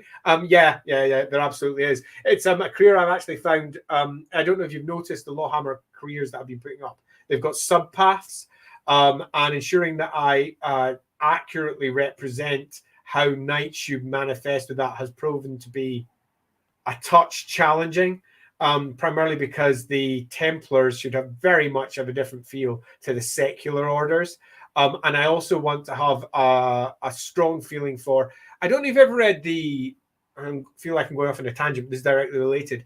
Have you ever read the novels by Dan Abnett for Riders of the Dead? In Riders of the Dead, they have a completely different structure for how the state armies represent. And there's demi-lancers and heavy cavalry that are part of the state army structure. And that's been a part of the state army structure in my Warhammer for quite some time because of that. They pop up in another couple of places as well. Now, the official army only has heavy cavalry that are knightly orders, where my version of the state army has cavalry of a variety of different types.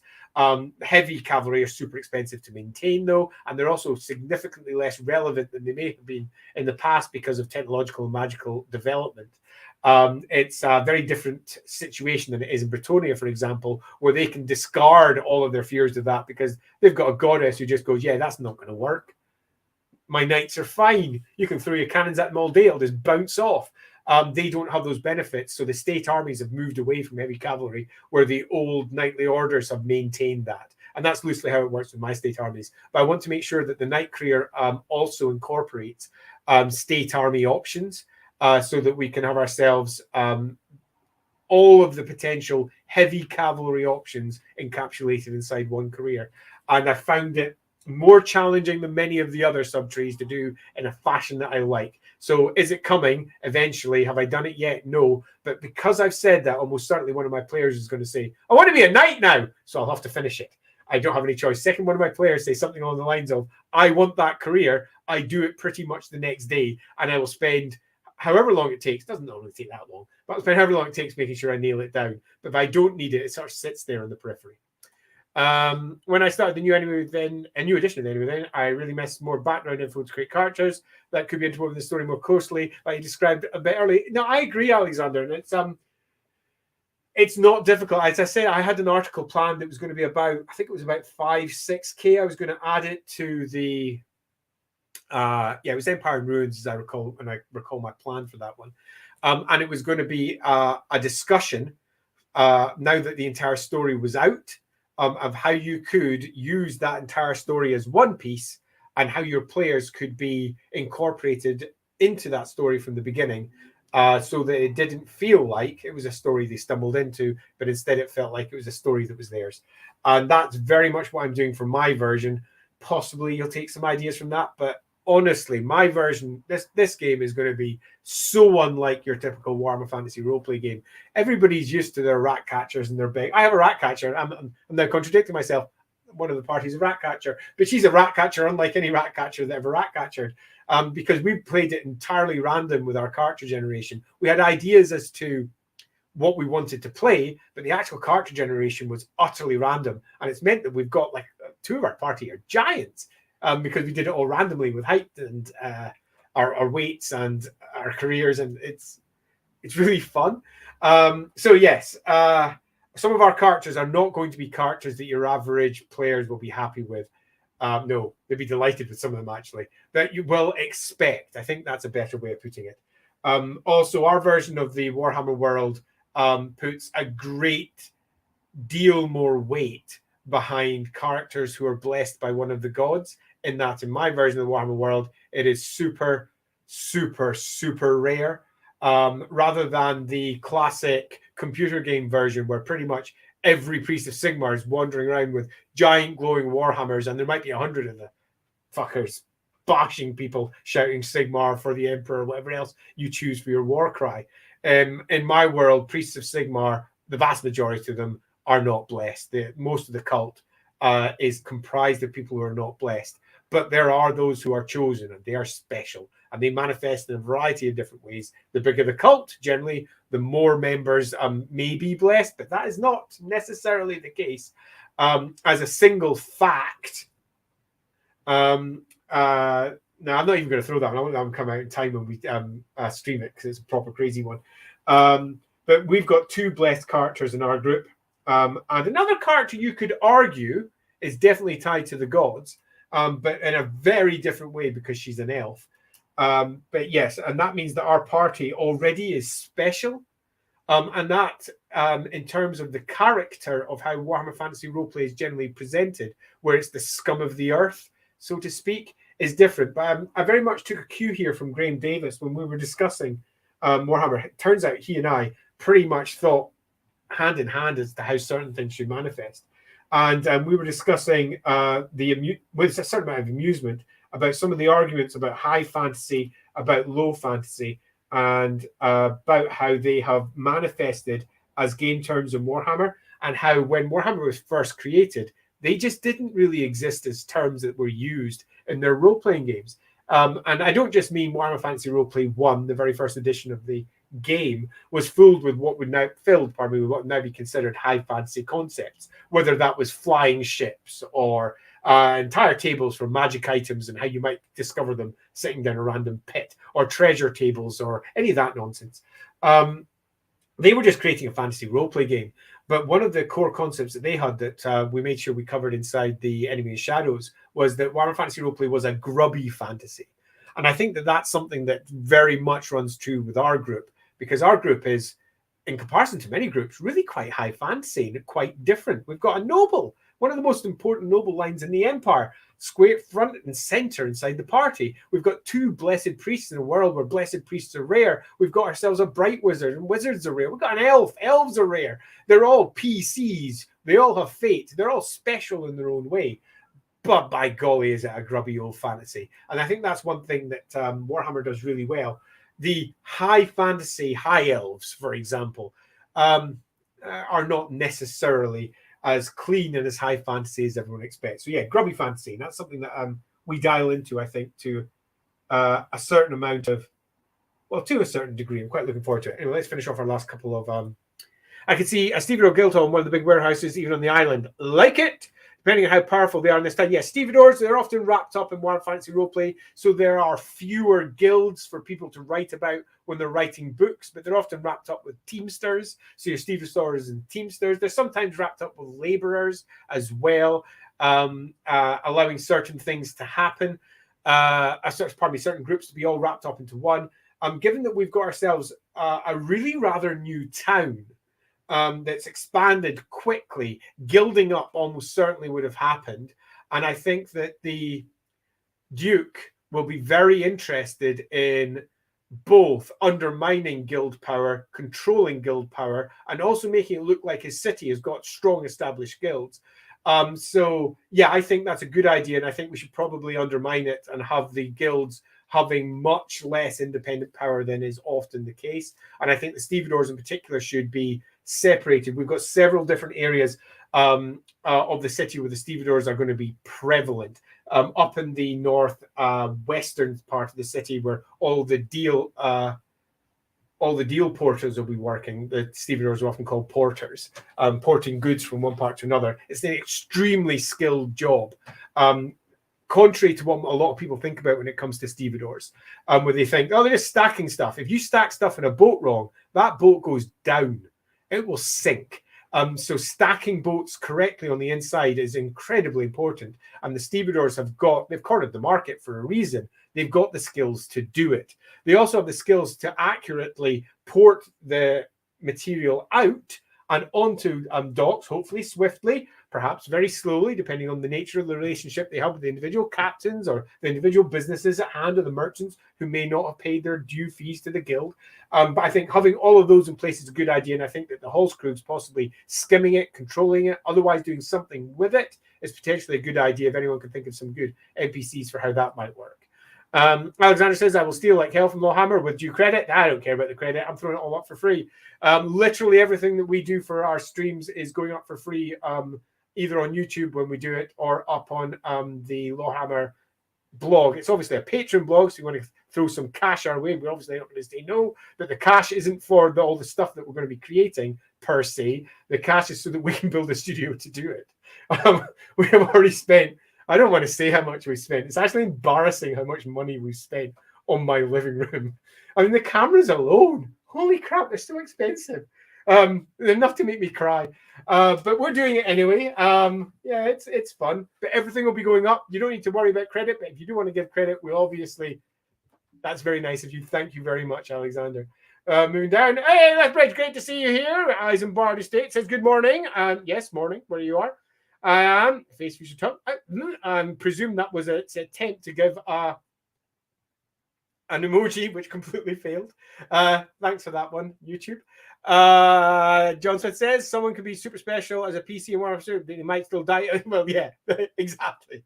And that's half the fun of it, isn't it? When you compare the heroes that they are talked about, perhaps in the street, with the reality of their lives, with the grubbing from place to place because they're on the run or whatever other issues they may have.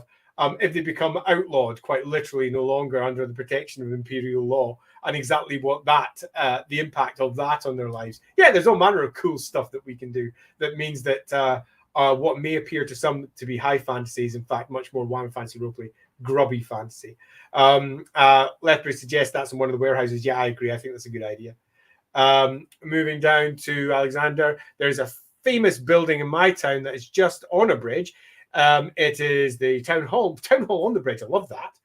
Could you bring up a link for that? Actually, I'd be quite interested to go have a look at that.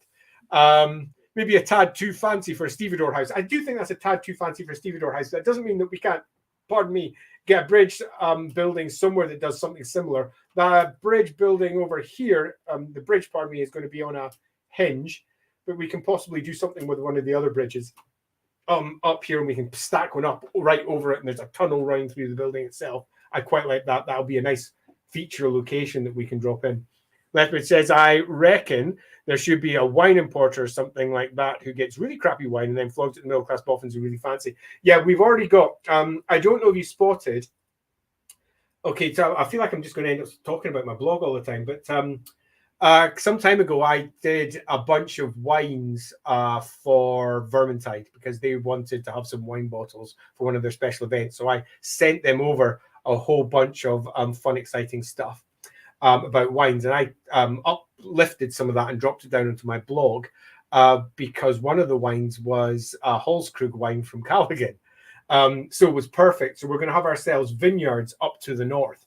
And the wine is one of the most expensive wines in the Reikland as well. So locally, there's that. And I see absolutely no reason that there shouldn't be a wine importer who's trying to pass off really good wines. I mean, really bad wines is really good wines as well, because that adds a little bit of character, and it also undermines the local industry a little, which I think is a good thing. And also says a little bit about the idiots who are trying to ascribe some wines with great wealth and other wines with much lesser wealth without any necessarily good reasons for doing so. And we can use that to perhaps put a little bit of a satire in or prick at that particular balloon a little. But I think I think you'd want to make sure that had a good story behind it. Like, for example, perhaps the cheap wine is cheap for a reason, perhaps come from a really good grape, perhaps comes from a terrible grape, perhaps one of the expensive ones has got a really bad year. There's all sorts of fun things that we can do to possibly make that story interesting.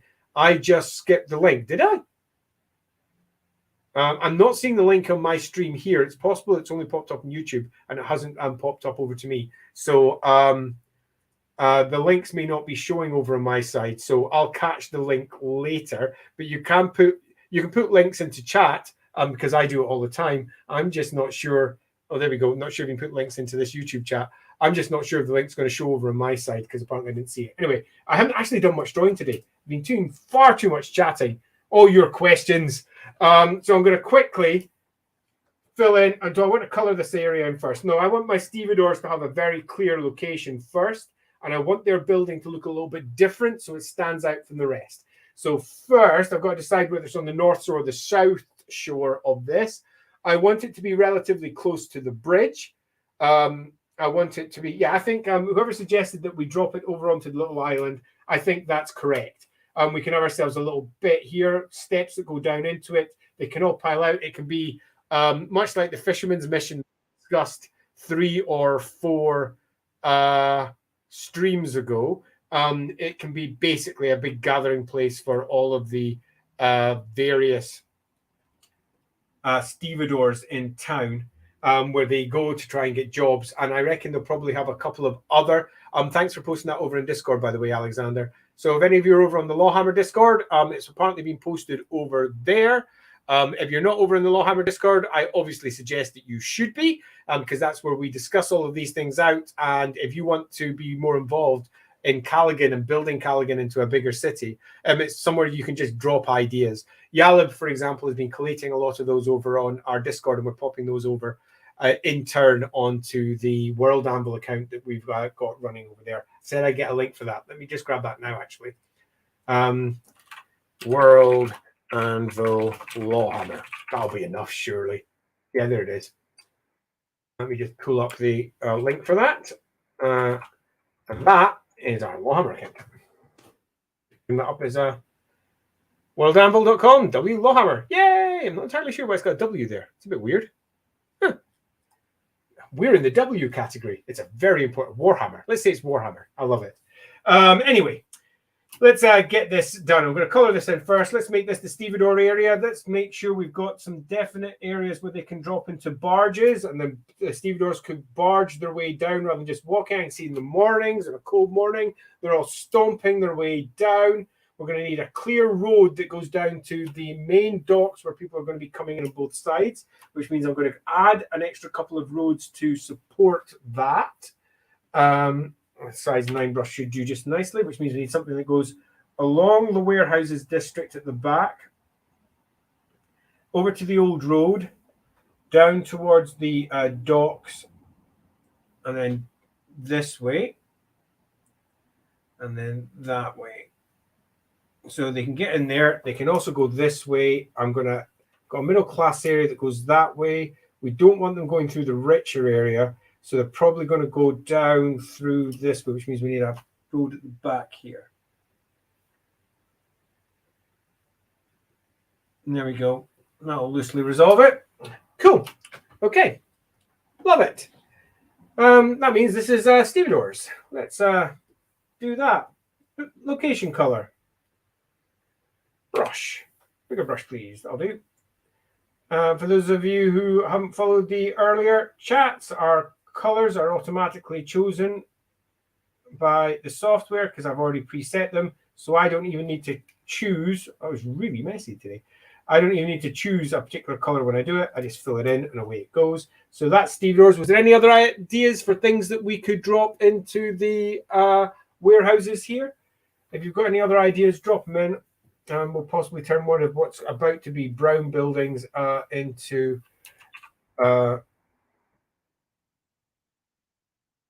purple ones. So if you've got any other further ideas, now is the time to drop them on. I'm going to put these parts on. I'm going to do some very quick highlights and shades on these. And again, if you followed the original tutorial, you'll know how they all work.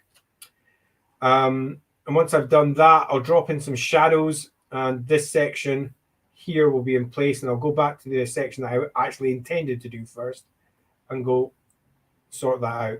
I can imagine Yalib, who is currently watching a movie at the cinema and intends to collate this afterwards, is swearing at me because I didn't do what he suggested, which was only draw on the inside of the city walls. We've gone significantly beyond that so that we could get our cool warehousey section into place, which I'm really quite liking in terms of the tone that it adds. And I think this will have a really nice text description. It being the Empire, a lot of these buildings will be rickety. I can imagine perhaps that we've got ourselves some stone lowers. So the first floor, or maybe two, is stone, then it turns to wood. And that means it's going to be swaying and a bit dangerous in the top floors. I can imagine quite a lot of the lower classes might live a little bit higher up on some of these as well. If one of the warehouses is owned by a particular merchant house, it's quite likely one of the merchant houses may have offices here in one of the upper floors as well. There's all sorts of fun, exciting things that we can add into this location. At least one of which I think should be offices for one of the local merchant houses. They'll be relatively new, possibly stone up to the third, fourth, maybe even fifth floor. Empire engineering is more than capable of multi-floor buildings that go really quite high. As to why that is the case, your version of the Warhammer world can come up with just they've got better engineers than some real-world equivalents, or you could claim that the setting itself is just different to the real world. Heavy metals, stones, and woods and all the rest react differently to the environment because of the flow of magic that's running through all things that weakens or strengthens things that in our world probably wouldn't work as well or work less well, or work better. And you can justify that if you wish. I don't think anything so high fantasy, if you wish to use such terms, is necessary, but it is something that can certainly make an individual location a lot more fun if you wish to dial down on that. Now, do I want to make the mission the whole thing? I think I do, actually. So I'm going to make this whole building the Stevedore Guildhouse. So there's going to be bunks in here for stevedores to bunk in.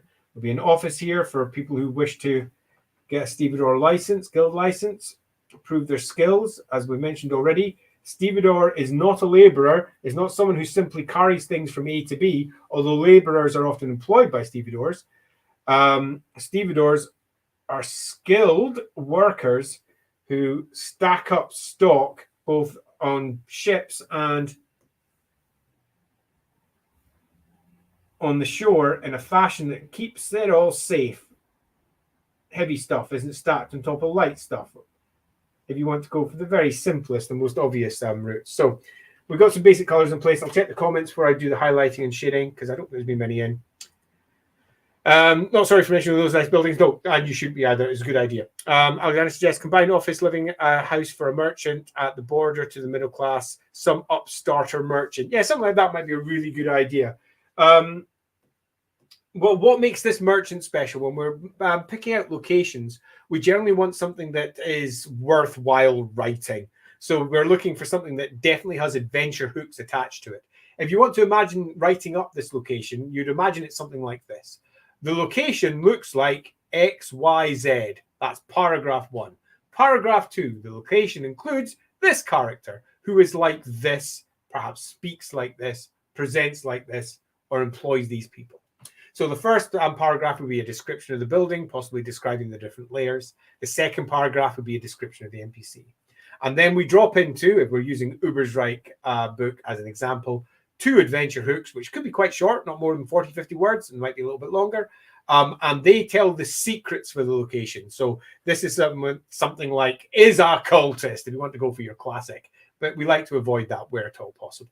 Has connections to someone you wouldn't expect, is doing something that really no one has any idea of. This is where we drop our interesting little snippets. And I think that's what will take a combined office living space for a merchant or an upstart merchant into something much more interesting. So if anyone can think of something that might make that work, that'd be awesome. Benjamin suggests maybe these buildings were even all designed by the same exceptional architect engineer that suddenly vanished after finishing that section. What could have happened to him? Oh, I always love little bits like this. Love it. I think that having them and perhaps having large sections of the city in general working from the same architectural group is a really good idea. And perhaps we can have the architectural offices and the heirs to the earlier legacy still being in place there. And the mystery of what happened to this individual could be, I think, a really good little story that could work as a couple of adventure hooks. Further, if you're designing this as let's say we were designing this as a book that we were going to present to people, this would be a great opportunity to tie locations together. So let's say the PCs got involved with the stevedores. One of the stevedore hints leads them off to speaking to the local merchant. The local merchant gets them headed off and speaking to the next location, which is where the architects are. And the architects, you find out eventually about the story concerning the now disappeared architect and where that arises. And then we bring out that story through yet another location. Having your locations linked to each other and working as a stream means that when it comes to building up a quick campaign in a location, suddenly becomes easy because the PCs arrive at a location, there's a couple of adventure hooks, they follow one of those because the GM likes one, and that immediately takes them to a new location which has a couple of adventure hooks, and it ends up turning into a campaign without the GM having to do all that much work. And I think that's a good way of building your location books, should you ever be in a position where you're building one yourself. It's pretty simple, it's easy, it works really well. Right, so back to this. Let's quickly do some highlights and shades on this group. I want to be on that brush, and I want to be on that brush, and I want to go for, where's my highlights? There we go. Is that automatically? Yes, it is. Okay, so that brush is way too big. Make that a bit smaller. There we go. Now we're just going to do the simplest of highlights and shades in these. You'll know why if you've watched our tutorial about this one. The real reason is you don't need any more. These buildings are actually really quite small. And if I put too much work into it, I end up just wasting my time. As you've noticed already, we've wasted a lot of time chatting in this stream already. So we don't need to be wasting more time doing very special, funky little white bits all over the place. and has been brought up on more than one occasion on previous streams. Yes, the highlights and shades on this map make zero sense, because if you look at it, it means the light's coming approximately from the northwest, let's say. Light doesn't come from the northwest under normal circumstances. If you wish an excuse, let's just shout chaos, pretend it never happened, and run. Job done. Okay, so we're going to probably make one of these buildings something else. We haven't yet decided what, but definitely something. Okay, so let's drop in some shadows in this. I don't think I did anything else other than, yeah, that's all I did. And then we can be done with this as a location. Oh, I've been a bit laissez-faire with this. Let's quickly make sure I catch all of it. Okay, cool.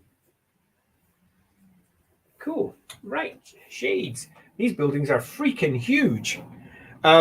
This is one way to show your buildings are huge without having to go into isometric when you're doing this stuff. I want to have a completely different brush. And that is to have big, deep, long shadows. That's far too loose. There we go, that's better. These shadows go on this side of the building.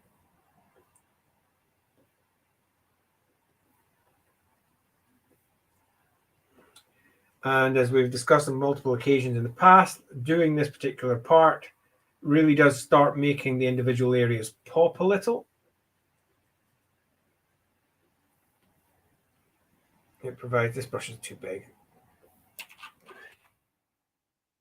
Fast, but too big. Let's get the roofs in first, and then we'll do the building depth.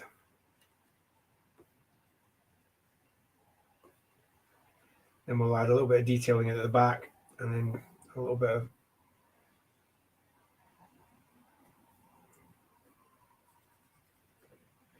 I'm trepidatious to add too much shadow back here because I'm likely to put extra buildings in, but I'll just put it in for the moment and perhaps erase it later.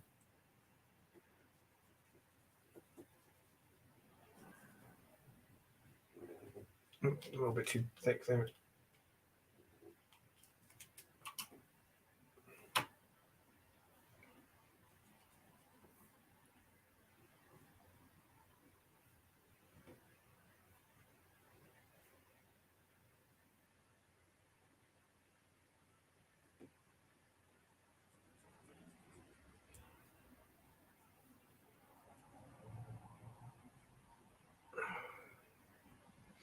Okay. You definitely see how this place is beginning to shape up.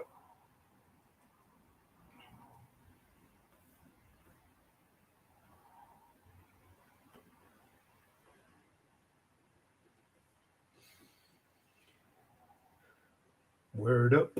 Right, there we go. Drop a bit of shadow on that one too. Just pop it in place. That'll do.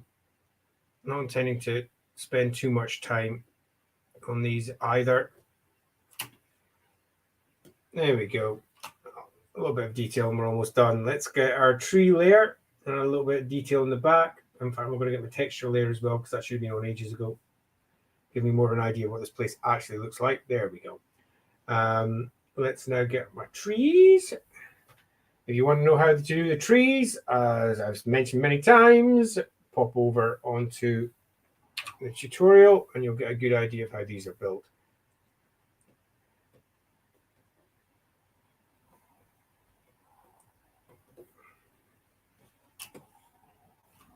Don't want any there, don't want any there, I want a little bit here. Let's get the idea that sort of the back of some of these are a bit overgrown.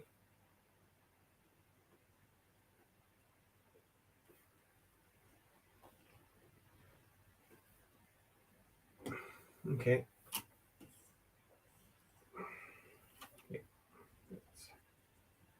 Tree there.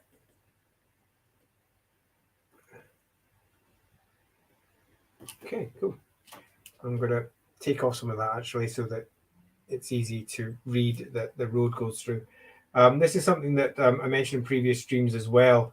In reality, in any Warhammer city, most of the streets you probably couldn't see from above because all the buildings would be leaning in them and they'd all be covered over. I know what Edinburgh was like back in the day, and I've discussed this in the previous streams to some extent.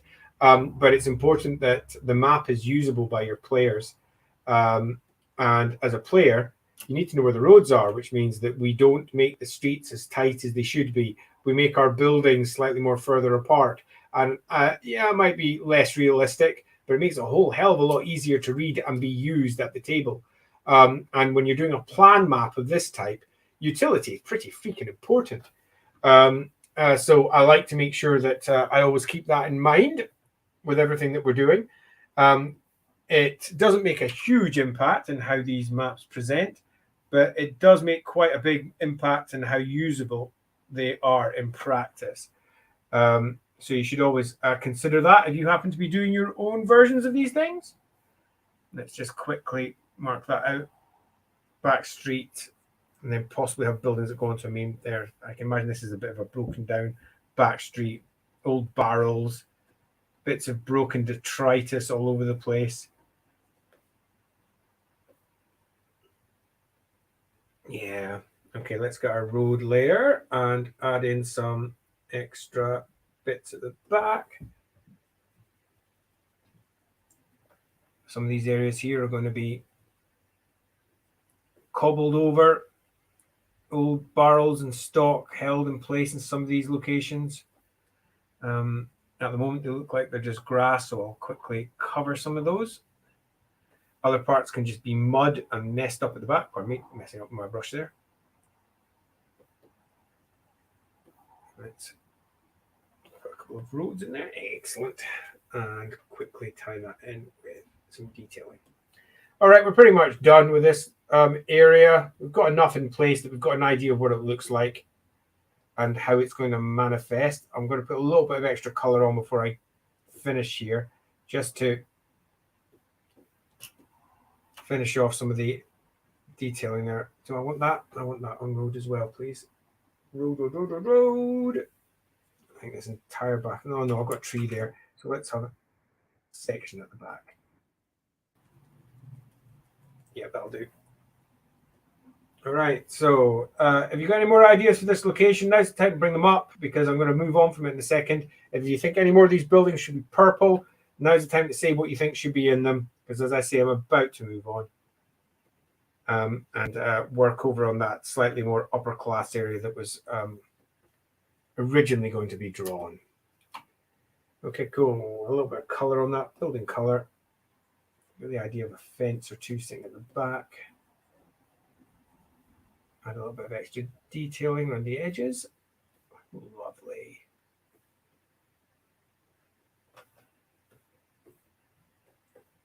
Yeah.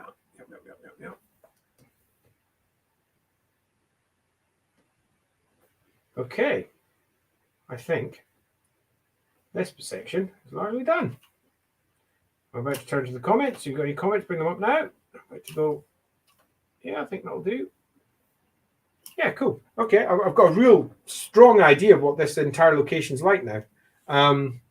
Really good idea to build up the warehouses like this instead of the classic long, thin warehousey type building that you see hanging around Bergenhafen all the time.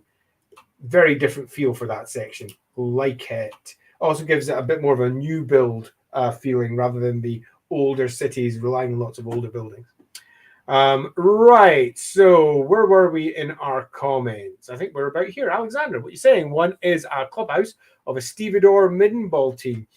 I mean, that will probably be tied into the Stevedore building itself rather than into the next door warehouses and markets, but I think that should definitely be added to the Stevedore description. And Benjamin suggests the vaults could be big enough to play in them. They're not quite. I mean, if you're looking for a proper Middenball pitch, they're actually quite big. And we're going to do a proper one slightly further. In fact, I think not far from here, actually. Middenball, just down here. You might see the word Middenball there. But that's going to be a horrible, boggy, rubbish pitch. Lower class one in comparison to the more impressive one over here, Middenball Park. Which is going to look really quite pretty, I think, by comparison. Yeah, so that'd be cool. John suggests, given the players a map that reflected all the jetting would be such a high effort. Yeah, it would be. I remember, it was a long time ago. I did a map. It was for Warhammer. Huh. Go figure. So it's actually on point. I did a map for my players that were playing. They just finished Castle Drachenfels. They're returning to Altdorf. They'd gone out of Altdorf and they're making their way south. And they went to one of the towns down there. I think it was Tame. Yeah, I think they went to Tame. And I did a quick map of parts of Tame. And it was very much what it would look like. So it's basically all just roofs. Pardon me, I just bashed my mic there. In fact, my voice might be very quiet. I'm going to bring it a bit closer. Probably a good thing, though. But yeah, it was basically all just roofs everywhere, roofs and chimneys and roofs. And they just looked at it and they swore a lot. And it made me laugh at the time. I was a lot younger, though. Alexander says there could be a lot of plot around rivaling Middleborough teams. So, yeah, this was something that sadly I had down for doing in the Middenheim book. It was one section I was going to do. Many of my teams made it through there. I don't know if any of you have checked my old Lawhammer blog, and I'm talking old Lawhammer blog, the one that's on Blogger. But over there, I've got my original Middenball teams, and they were mostly transferred over into Middenheim. So that we could have a whole variety of fun, exciting, and interesting politics that from the rival teams, and one of which came from a Temple of Sigmar, one of which came from the White Wolves, one of which came from the Knights Panther, and the various rivalries that came from those. Sadly, though, I left before I could write that stuff. It would have been a lot of fun. But if you, I'll maybe go try and find a link for that over on Blogger, actually, because the old I recall I put up symbols for each one of the old teams and everything. So they had uniforms and all sorts of daftness. But that's neither here nor there. We don't need to talk about that just now. But I think it's a really good idea. And sport in general is always ripe for both satirizing and also creating interesting plots. With different teams from different merchant houses, says Benjamin, didn't a lot of German sport teams start from company teams? That's a really good idea. And again, something that I think would be well worth it. Perhaps the different merchant houses trying to get one over each other with their Middenball teams that they've sponsored, and in turn, a lot of betting going down on those, much of which is probably crooked. So that's, again, something that could easily be played around with and would be quite fun. Anyway, let's go and sort the other side of this part. We need to get ourselves some warehousing here. And we need to get ourselves whatever is the front facade over the road here. And then we need to decide what's up here. Now, this is verging into a middle-class area. So that's definitely something to consider in what we decide to put in here. If you've got anything that thinks you go, drop in your comments. I'll just bring up Alexander's last comment before I move on. Some teams were sponsored by their company. Others were workers organizing themselves. Absolutely. So you had teams from different social classes. And I think that's something I was super keen to try and reinforce in the Middenheim book. But sadly, as I say, that did not come to pass. But I thought it would have been a hell of a lot of fun. Right. Okay. So we want to have ourselves, I think, similar architectural buildings leading up to the wall there, mirroring what we've got already. So to make that as clear as we can, we'll have a similar style to how they're being presented. Okay, so we've got some shapes in place there. We're then moving into, let's say, looser warehousing, maybe a warehouse sitting off here. Possibly offices attached to some of these.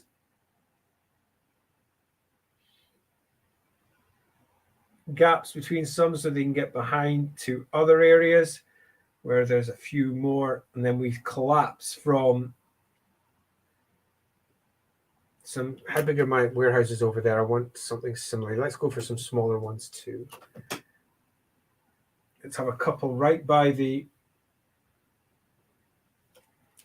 water. We've got a swing bridge here, which is going to require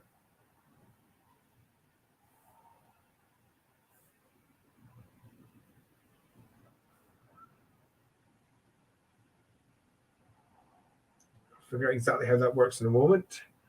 Can't remember who gave me the idea for this, but it was a really good one about 2 streams back. Make a larger grounded building here.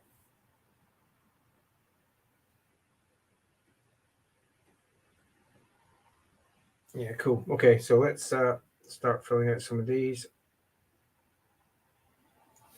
I'm going to fill out just some of this warehousey part before I pop back into the comments. So if you've got any idea how the building should manifest up here, do tell me. I'm pretty sure I'm probably going to use some foresty land for this part here to hide what goes on behind, and then we'll move into a middle class area starting about here. So we can use this area here as a bit of a waste ground where some things are stopped, some of it's hired out so that they can store goods as they come in. So goods that can be left outside. As I mentioned in previous streams, I grew up in a harbour and there's a surprising amount of stock just left out in places. And open spaces were incredibly important for the smooth transfer of goods from one place to another. Obviously, in more modern times, a lot of the times they were all stacked up on lorries or inside containers. And all those containers having somewhere to sit, again, very important. The equivalent here with our crates and goods appearing in a variety of different ways. Okay, so our middle class area is loosely here. I'm just going to put a faint line in so we recall where it is. And we'll edge it with a couple of extra buildings that we're going to bound in with a little bit of extra tree and similar. A bit of open scrub ground there that we can leave in place and then drop it in there as we move into, there we go. That's all basically offices, warehouses, and similar. Running up against that fence.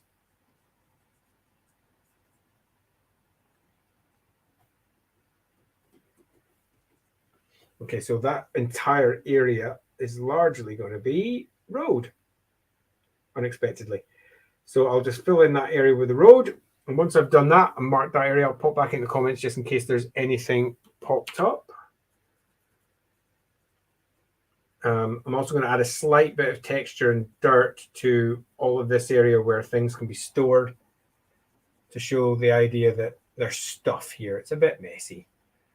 Putting the creamy colored road on tends to make it look much cleaner, and we don't want that for this area. Alrighty. Yeah, it's beginning to look like a thing.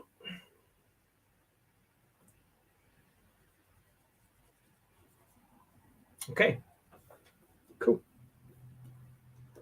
Yeah. Let's add a little bit of detail around the edges of that, and then we can look at the comments and then dive in after that. I don't want this to look too tidy. I want it to be a bit grubby in places. That's going to cover the tree. Let's get the idea that there's things have been dragged through here. We don't want too much. It's just enough to give the impression of it. A few gentle lines will do for that. Yeah, okay, that's almost at the point where I can now fill it out. My brush is slightly too small, so let's go to there. And let's quickly pop these parts in.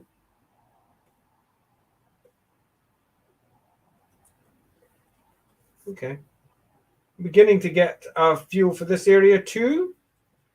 If anyone's got any ideas for things that could mix this up, what are these buildings beyond what I've already suggested? Should they be something more than I suggested? Should we have something else in here? Should there be 12 fishermen and 14 gnomes? Feel free to make suggestions and then we can gently pin those down. Okay, so I'm going to go look at the comments before I fill in the color here.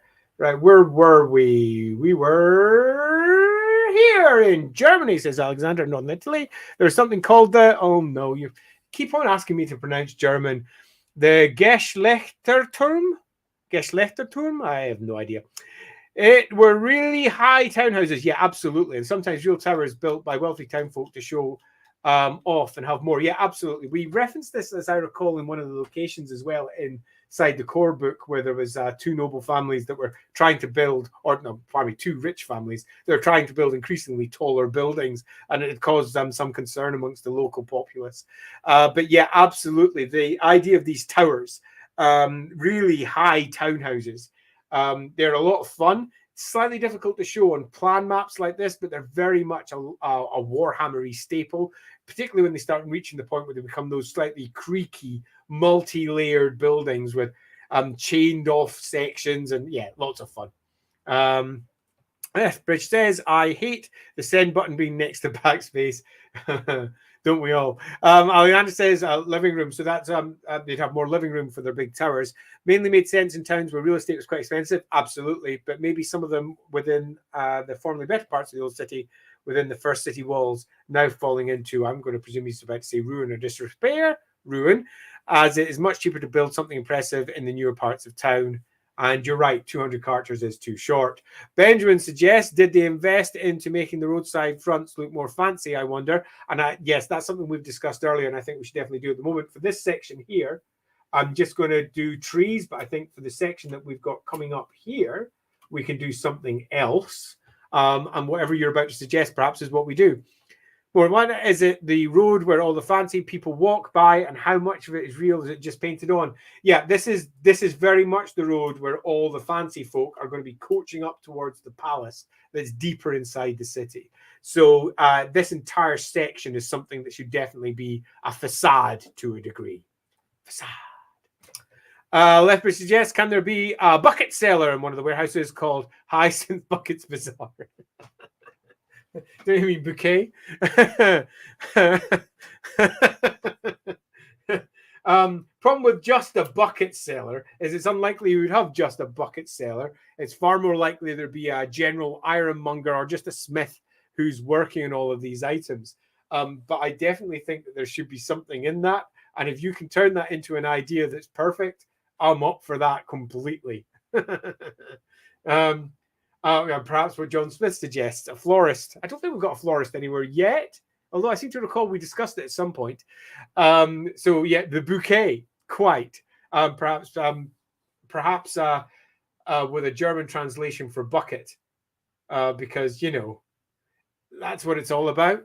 Rubbish, crappy little references that only the people that have written it will ever notice, but it keeps them rather amused as you're moving from location to location. Okay, that's not what it's all about, but it certainly keeps me going sometimes. Right, let's quickly add in some color here. I'm liking quite a lot of those ideas. I think something to do with our buckets, bouquets, would be relatively amusing, and how best to keep up appearances, particularly given the general tone of Kalegen in general. So I think if you could get something, it should be highlighted. I think if you can get something that directly speaks to the underpinning themes here, which is the idea that everybody's trying to get ahead of everybody else, to look better than everybody else. The whole Hyacinth Bouquet character very much fits into that. And how best that could be expressed on this map, I think, would be well worth having a little think about, because it speaks directly to the tone of what we're doing here. So if anyone has got any way that they think that that will incorporate in, then do bring that up as a comment. I'm going to check the comments once I've finished off doing me browns. It's possible that one of these will turn purple, because we're going to have at least one or two locations in this area.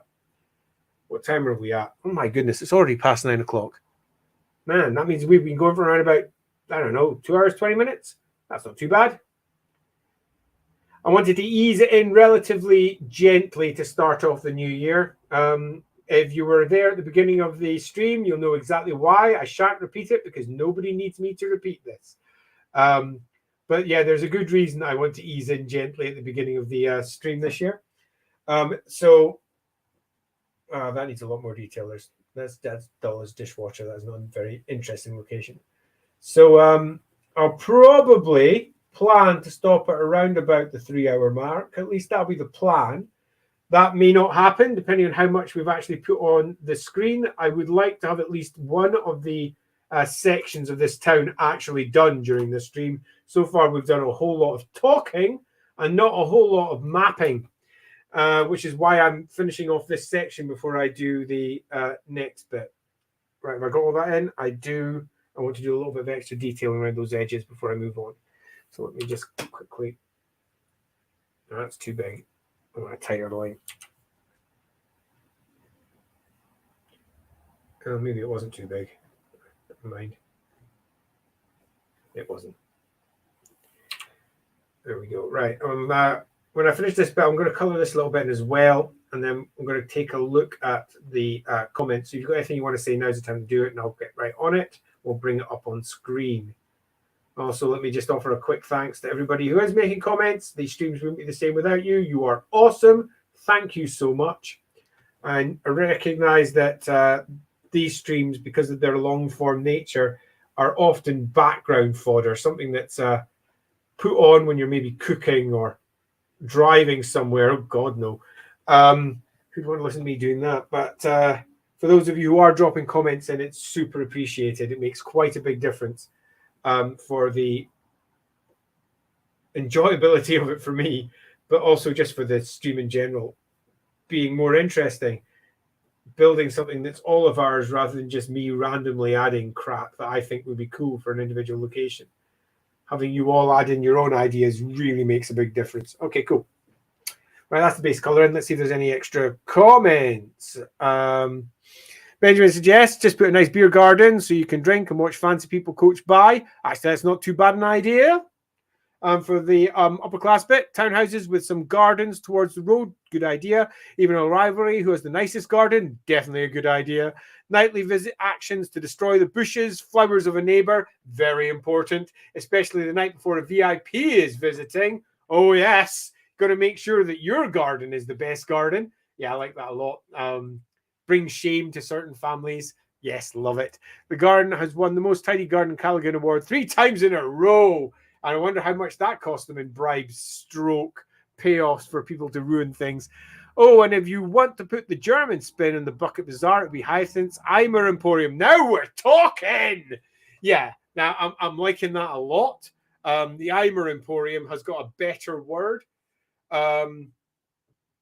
We just need to make that a thing. I mean, what is it? What are they selling? Who works there? What are they doing? And how are they doing the one-upmanship? Pardon me, and supporting the one-upmanship. Perhaps it's called the Bucket Emporium because all of their the plants that they sell are sold off. Oh no, that's rubbish. By the bucket or in buckets or sold off. They do like little planters. And it's not so much a bucket emporium. It's almost there is a florist up at the north, by the way. I've just remembered it.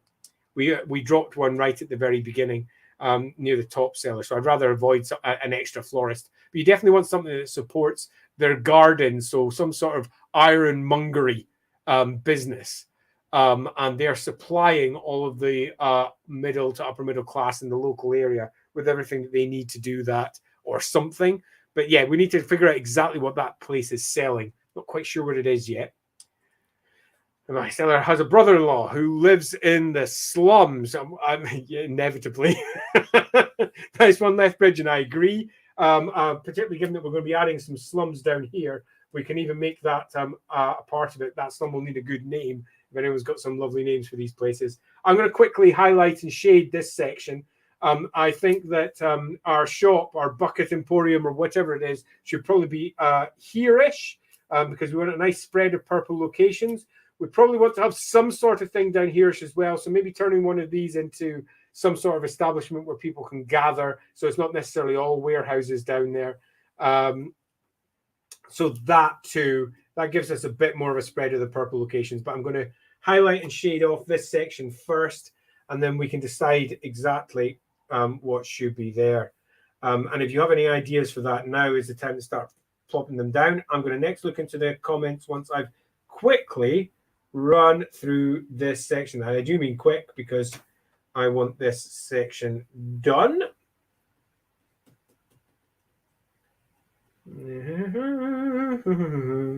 Okay, so yeah, definitely one of those is going to be purple. I'm going to do it now, actually. Let's make that one the purple one. If anyone can think of what this location is, a thinner X warehouse, multiple story. You're probably looking at about 5 stories here. Possibly has doors up on the 2nd and 3rd stories, maybe even the 4th.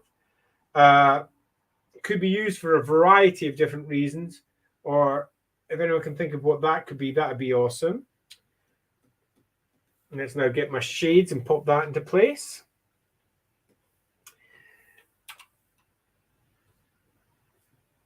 I'm going to do this again super quickly. The warehouse is not particularly deep or big in comparison to the far taller upper layers. Let's add a little bit of shade all the way down there to give the idea that our canal has a bit of depth leading into there.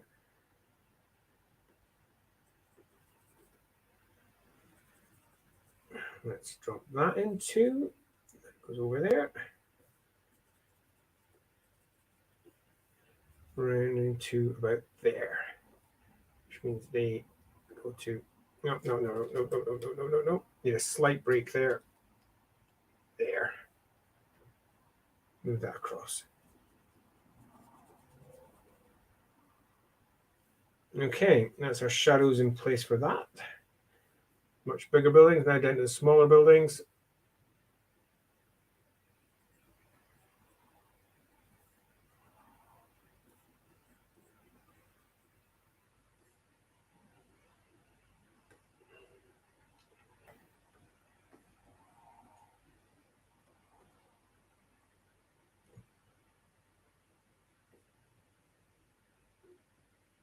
Anyone got any ideas for that purple building?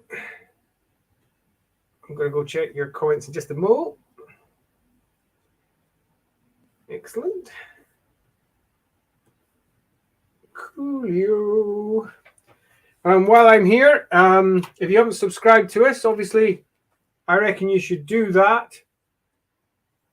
Do like to have an extra subscriber or two. We don't have very many over our Lawhammer stuff, so you could maybe be our 60-somethingth subscriber. That'd be awesome.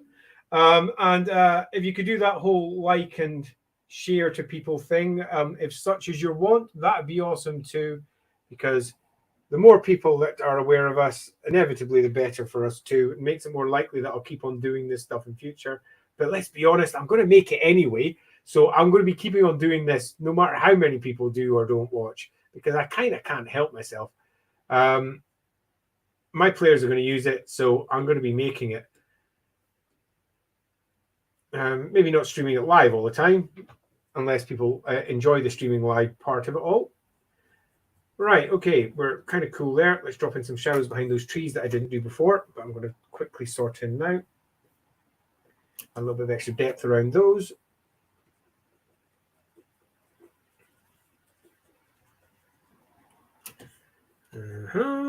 Right, let's put a little bit of the trees in up here, and we're almost done. And I'm going to go check back into the comments again before I go and do the upper middle class area that is further, well, the middle class area, pardon me, that should fill off the remaining part of that section. Okay, cool. That works for that. We've got ourselves some sort of storage area at the back here, wasteland. Perhaps that's got some sort of use as well that we haven't considered yet. It's always good, as I've mentioned in previous streams, to have parts of the town that are currently being built or are wasteland or are just not quite in place, not only because real places have these things. We all, any town that you go through has got parts of it that are currently under development or badly developed, or for one reason or another are in partial development, or is just wasteland. But these are the locations that your PCs are often going to be encountering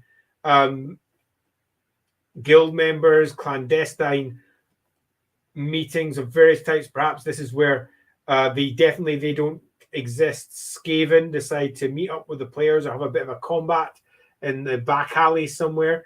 And it's important that you set up places for these set pieces that are going to happen in your game.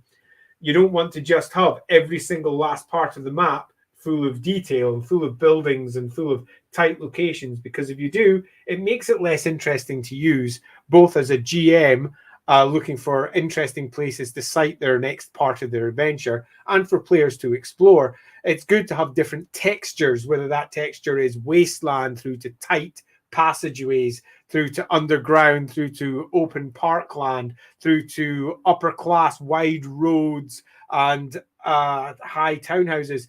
Changing it up for your descriptions is a good thing.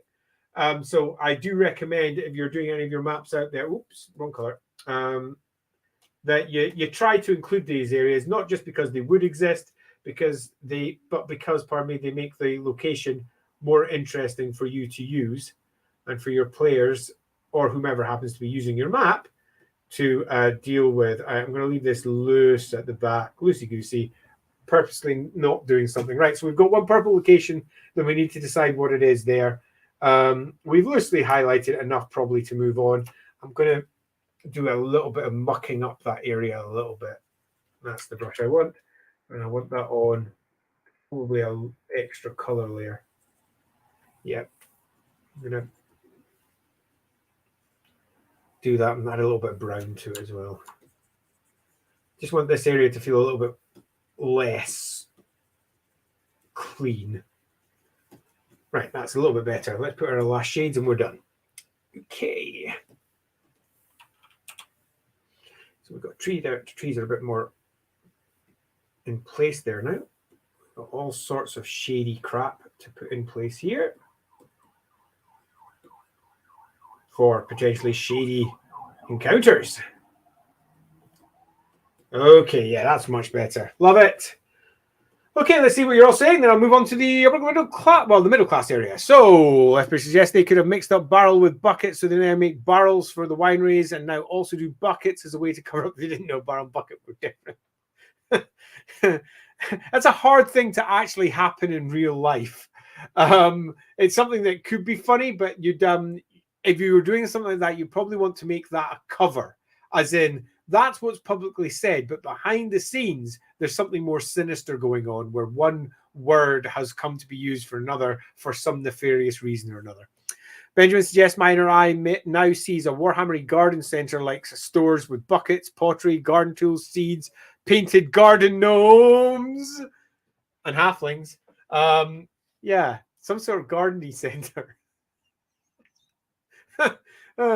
Yeah, there might be something in that. The Just Tavern, which had once a much longer and posh name, says Alexander. On even weekdays, the stevedores and workers are drinking there. On uneven days, people from the upper middle class. Why would the upper middle class frequent such an establishment when it's frequented by the lower workers? What would be their reason beyond I'm mixing with a hoi polloi? How did this occur? Because if it is a thing that is a thing, there's generally always a reason for it. When they mix up, days get very rough, they would. Maybe some more arcane rule that no one really understands that determines who is allowed to visit on which day, which could be even more fun. It's the second day of the third week in an odd year. Again, you need a reason for why. Simply making a thing happen without having some sort of reason makes the setting feel weaker and less real. And one of the joys of Warhammer I've often found is no matter how ridiculous it gets, it's always grounded in some form of reality. And often when it's something like this, the real reason behind why something exists is often sinister or dark or a bit weird or a bit twisted. And that's the sort of thing you want to do. It's all well and good to joke location after joke location after joke location. And sometimes that comic relief is a necessary component. However, it's often good to use those joke locations to counterpoint something really rather nasty and sinister. The most obvious example of those are things like, say, Satroli's sausage shop sitting down in Ubersreich, where it's a bunch of comical halflings. Well, no, it's not. That's actually the Lowhaven outlet where all the halflings are criminals. That is a very obvious example, but all manner of different locations of that ilk can be added as long as you've got a reason for them being there. So I think loosely, yes, this purple location is probably going to be an inn. No, tavern perhaps, maybe inn. Maybe it's a really cheap, maybe it's a flop house. We don't really have a flop house yet.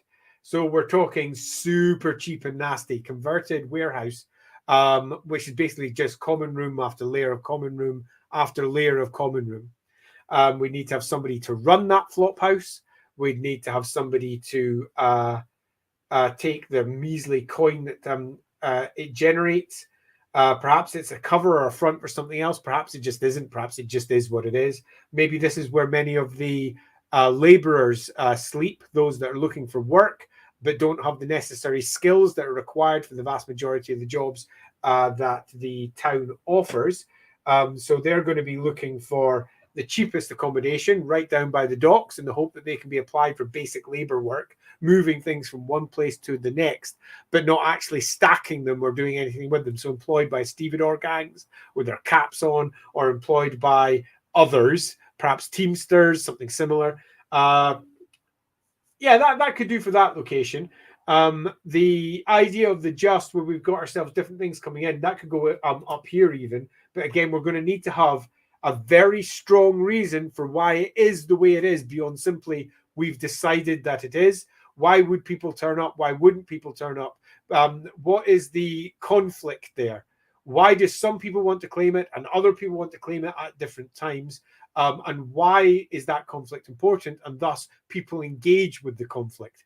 If, for example, they both claimed it as theirs for one reason or another, or the gentrification of the area is occurring for one reason or another, and that has been controlled in a certain fashion, then yeah, I think there could be something in that. But you need to have a nice wee story to make that work. Before I move on to the next bit, I will also bring up Lethbridge suggests Hyacinth could be a special type of weird route selling drugs through the pub using bucket imports as a means to get the product in, all to fund the lifestyle of the flower wife who bribes the law. Right, we're definitely getting somewhere now.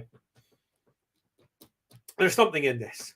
Definitely something in this. We need a location here that is dealing with weird root, possibly spit as well. So hallucinogenic drugs that we can get from the marshes that come from camellia leeches. We can have it getting smuggled in through various imports, possibly buckets, although again, I'm failing to see why anyone would care so much about buckets. We need a good reason for the buckets to be a thing. To fund the lifestyle of the flower wife who bribes a lot. Yeah, I quite like that. I quite like the idea of somebody who is trying to present the very best garden at the front as well, and possibly a little bit higher in her drugs too, whiling away her life. I'm looking out her window trying to see what everybody else is doing while she's high in weird root. There's definitely something in there somewhere, and we'll build a location around that. I feel like, though, we still haven't quite pinned down what this location should be. Perhaps that'll be pinned down over on the Discord channel. So do feel free to, if you haven't already joined our Discord channel, pop over there, join the Discord channel, and drop extra ideas down there, because it's quite possible that we'll nail out something much cooler. Equally, if you haven't liked our video yet and you're still on the video, please drop a like. I know it makes almost no difference, but I do like making YouTube's algorithms see us once every, I don't know, month or so. You can't build a channel if you don't ask. That's what I was told by someone. So I've just asked. Do feel free to drop likes if you fancy. I now feel a bit grubby. All right, so we want to have ourselves, I think, garden areas sitting to the front. These we've already got the idea of relatively good houses on the opposite side with strong facades and gardens at the back.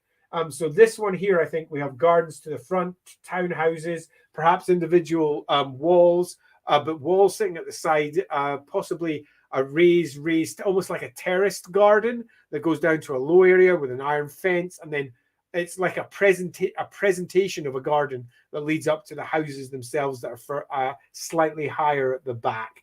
That might be a good idea for those ones. One of these buildings here is going to definitely have to be our bucket building, whatever that is. I think the most sensible place to put it would be here, because that's further away from the two other locations. From the two other locations that we have up here and over here. So here makes sense to me. So that's going to be our bucket building. The other buildings we can just fill out as we go. Let's see if there's anything else popping up. Alexander suggests some special facility that are of interest to the subgroups of the lower middle class, some kind of illegal gambling going on, and no side wants to rat out the other side, as it would mean that, comment number 2, it's closed for both parties. And this strange rule of shared usage was created years ago and alternated over the years. Right. So I think possibly we're nailing it down now. And I'm going to potentially change it a little bit and reference one of my favorite novels, The Strange Case of Dr. Jekyll and Mr. Hyde, a book that's very much about dualities and putting on a face and the great lie that was Victorian society and what lay beneath its rather nasty underbelly. What we can do here is we can potentially have a building with multiple facades rather than necessarily have them use it at one time or another, which feels somewhat false. So we can have a place where people are gathering, doing illegal betting, or doing something that probably shouldn't be done. We already, however, relatively close to here, have something that's similar to that, in that we have ourselves a fighting pit over here, and a big one, run by ogres, but it's not illegal. So we'd need to make this something that was relatively illegal and of interest to the locals. So perhaps we can go really nasty and dirty. So you can think of something that's nasty and dirty and involves betting. And I'm not thinking your classic cockfighting or, I don't know, badger baiting or anything similar, or even bear fighting. Or that's all in the Empire, not necessarily illegal. It's nasty and by our modern views, really quite despicable to many people. But we want something that is going to be exciting, interesting, that's going to make the locals want to be involved. We want to hide it just off the main road. We want to have it with a facade that goes to the back here, leading down to the poorer quarters, and something that leads up to the richer quarters at the front, where they've got a respectable front. And people are gathering. The poor are coming because they're probably the ones that are getting predated upon. Perhaps this is a more brutal than an ogre fighting pit. I can't really see it. We need something, but I really like it as an idea. The fact that you've got yourself a facility where the lower classes, the middle classes, and occasionally someone rich are gathering, and the lower classes are almost certainly being abused. The middle classes are almost certainly using it as entertainment, and the rare upper class person is probably betting on it with lower key bets going around in circles. What's going on in this Thunderdome of hell? We need something going down there. So if anybody's got any ideas for something that could be particularly nasty, and something that would be nasty enough that they hide it, but not so nasty that everybody would just run. So we can't have this being, I don't know, our local mutant fighting shop, because mutants are so wrong in Reikland because of the good old cult of Sigmar, that there's not going to be an easy way for them to manifest here. But something down there. If anyone's got any ideas, drop that in. And thanks very much for that idea, Alexander, because I think that's almost it. I think there's definitely something that works really well there. So I'm going to start building in these lines. If any ideas come to you as I do that, as always, drop them into the comments. I'm going to see if I can very quickly fill out this section here with a bunch of buildings. Right. This one's going to be gardens. So we're going to look at terrace gardens sitting in front of imperial townhouses that are standalone. I feel like I'm imagining the old Warhammer building set, if you remember any of those cardboard buildings. Yeah, let's have a quick check on my brush. No, I want a black brush, please. And that'll do. Okay, so we've got... Oh no, I'm on the wrong brush entirely. As we mentioned, I'm doing most of this with a single brush. So our bucket shop, our bucket person, our bucket thing, our buckety McBucket face is kicking around here somewhere. Okay, so it's going to be this location. I'm going to make sure it's got enough on it so that we can have people visit it. I still don't know what this location is. So if you've got an idea as to exactly what it is, now's the time to bring it up. It's going to have gardens to the front. And it's going to be a sort of terrace garden. So I'm just going to do that so that I remember that. Grounds that curve in to the back, gardens for it, which go right in there. This is a relatively big location. Someone who's well-to-do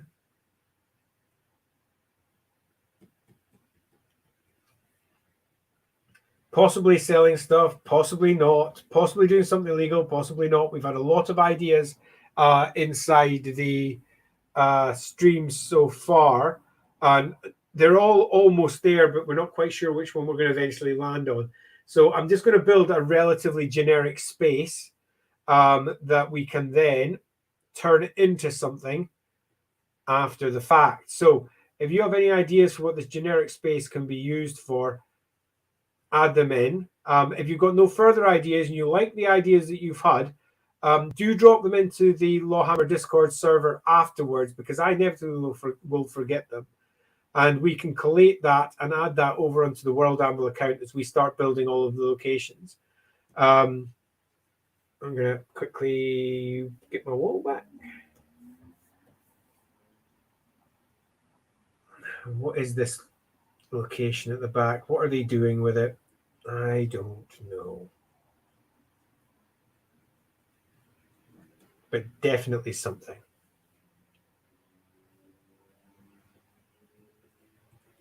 Okay, that's that one. Now we want ourselves some townhouses, all about this height. We'll make each one slightly different to give that sense that this area is unique. We'll add embellishments to them after. One here. So I'll be 3 townhouses with gardens that are front facing, with their boundaries marked like so. Each of which have got a road leading up to their main gate.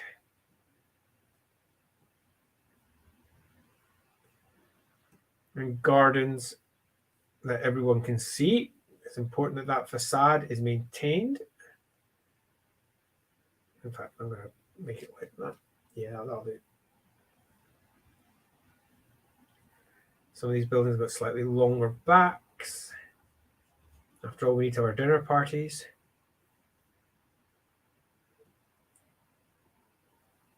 And this is not so much middle class as in relatively well-heeled middle class. So there's more upper middle class if we look at these ones. So we'll tighten up the buildings and make some streets and townhouses behind this. And that's the main gate that was through the gate before. Yep. And we'll run it into there, and we can have that where the townhouses go in at the back into the rough area, which means we're going to have a road that runs in the back and possibly connects to there. Yep, that'll work. So let's get our road, pop the road in before I start building all those extra buildings. Once I've built in my road and my extra buildings in this area, I'll probably go back into the comments. So if you've got anything you want to add to the ongoing discussion, now's a good time to do so. I'm going to bring in that along the back, townhouse running through that. And then running down there. And that gives us some loose road that we can fill up with detail. Excellent.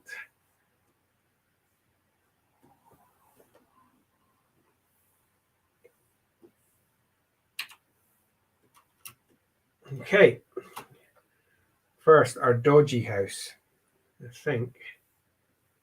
don't know where to put this or how best to do it. This is a middle class area. How are we going to connect it? I think actually it would be better back here. We have something that's got the middle, not something attached to the poor. Not quite sure how to do this. Where to put it. There's the other location which has got 2 different. It would be better if bridged right across. We've got our warehouses down there.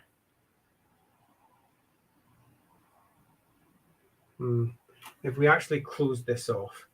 No, because we need a route for. Can the steam roads get through around there? Yes, they can. If we close this off on the old road, we can build ourselves a relatively large location that has a very good, well-heeled front facade here.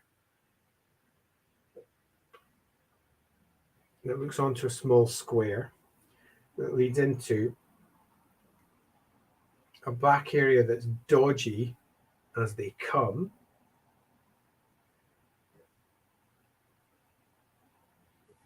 Okay, so we've got our location and loosely where it sits. And we can give it quite a bit extra depth than it may first initially appear to have. So people looking at it from the front won't necessarily realize just how big this place is. Small side offices, places for good folk to go, and then behind the scenes it's something quite different. Yeah, okay, I'm beginning to see how that building works. And that looks right on into the middle class area, and then goes into the back into a far lower class area where we have ourselves some dodgier old buildings, back alleys behind the warehouses, dangerous location in general, standing in stark contrast to what lies in front. Okay, yeah, that's definitely something. No idea what's going on in there yet. If you've got any ideas, please do drop them in. I'm going to start filling out the rest of this sort of section with some extra building gubbins.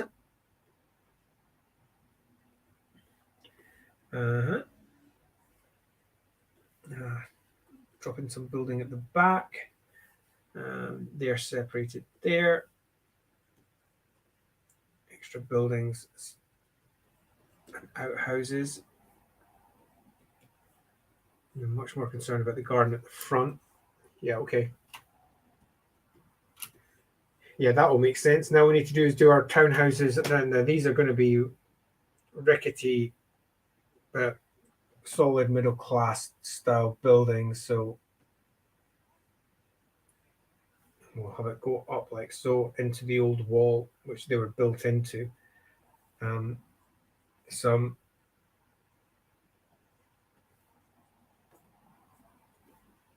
territory at the back that's been apportioned between some of them. Yeah, that makes sense. Let's split that up into individual properties, multiple layers, townhouses, probably looking about 3 to 4 stories.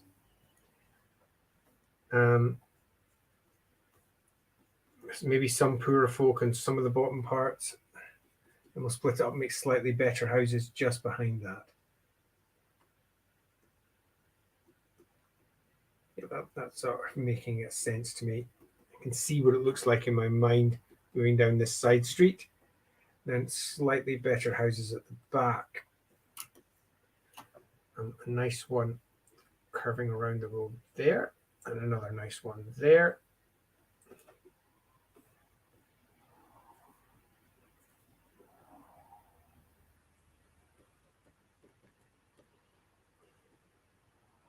Okay. So I'm going to go check whatever comments we have, if we've got any, once I've finished lining up this section. And if any of those ideas need to be transcribed on, I'll then change what we have here so that it matches.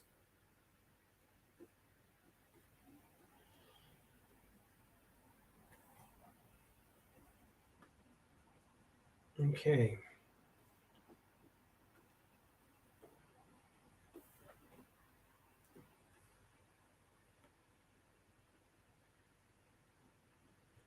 Yeah. Okay, so let's mark all those.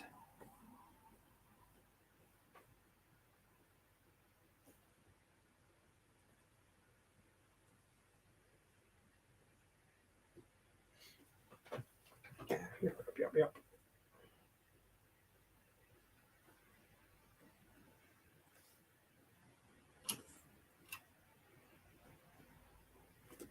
Okay.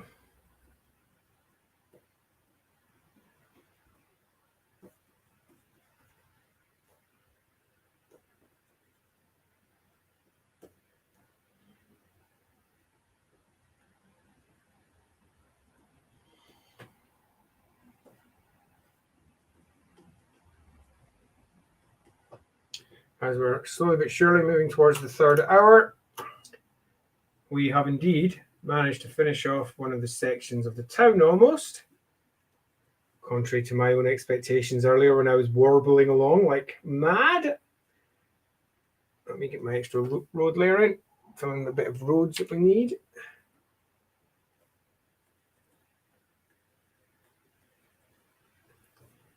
Yep, that needs to be a road.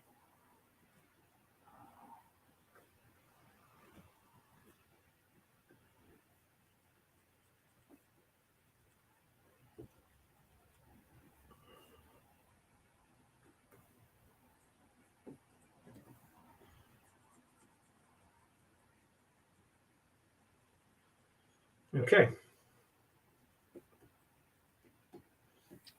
Tiny bit more detail, and that's me finish these lines, and then I'm checking the comments.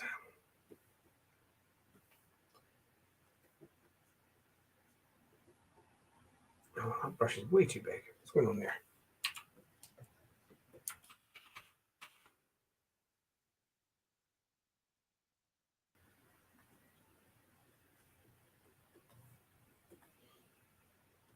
Okay.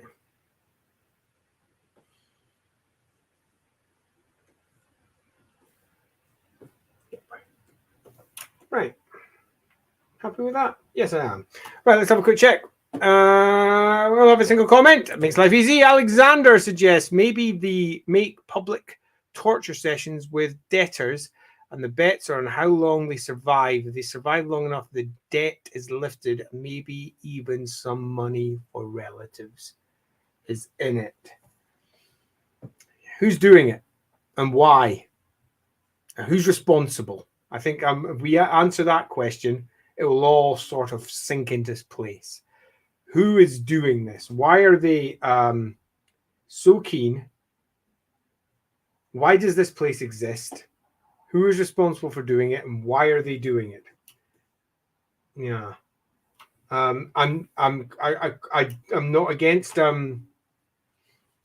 punishment, effectively, and that being used by some. I like anything that reinforces that the empire is corrupt and broken just now. We're heading up towards, I mean, if you're going by the official setting, we're heading towards the end of the world. And chaos is spreading. And that means the darkest of our personality traits are coming to the fore. Those who are weak-willed are giving in.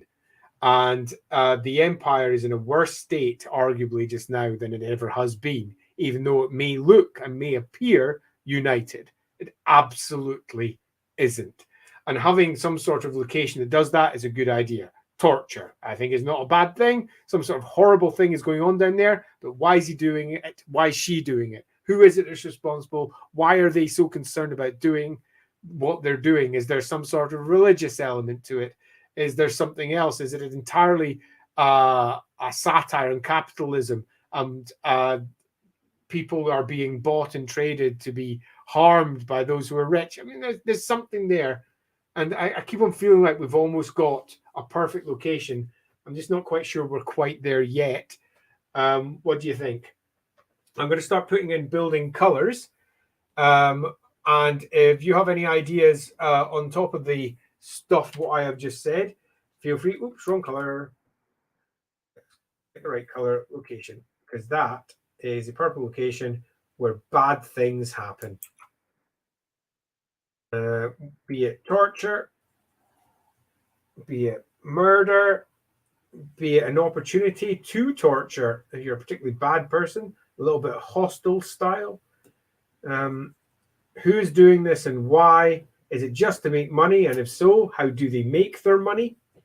Over here, we have our bucket emporium. What the freak that's going to be? It said it wasn't bucket. It was something else. I forget the word that we used because I don't speak German, amusingly.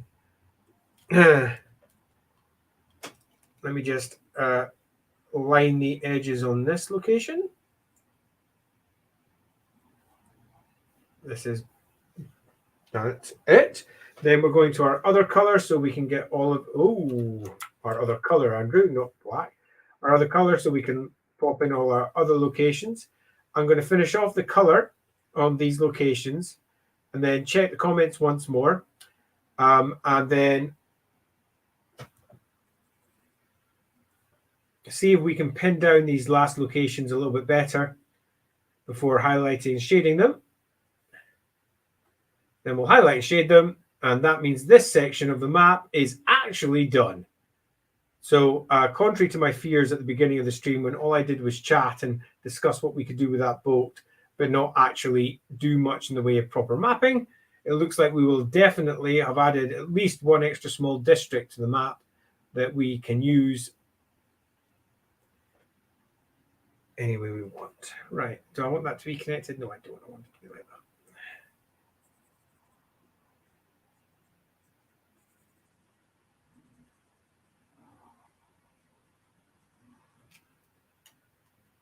Okay. Even just adding the color makes quite a big difference. Everything starts to feel like a more real place. You can see where the people would gather, the routes that they would take to follow their pathways. The proximity of the buildings and how tight they are immediately give you a suggestion for the sort of people who are living in there. You can imagine your PCs walking down some of these streets as they attempt to get from A to B. Okay, we're just about finished the core color here.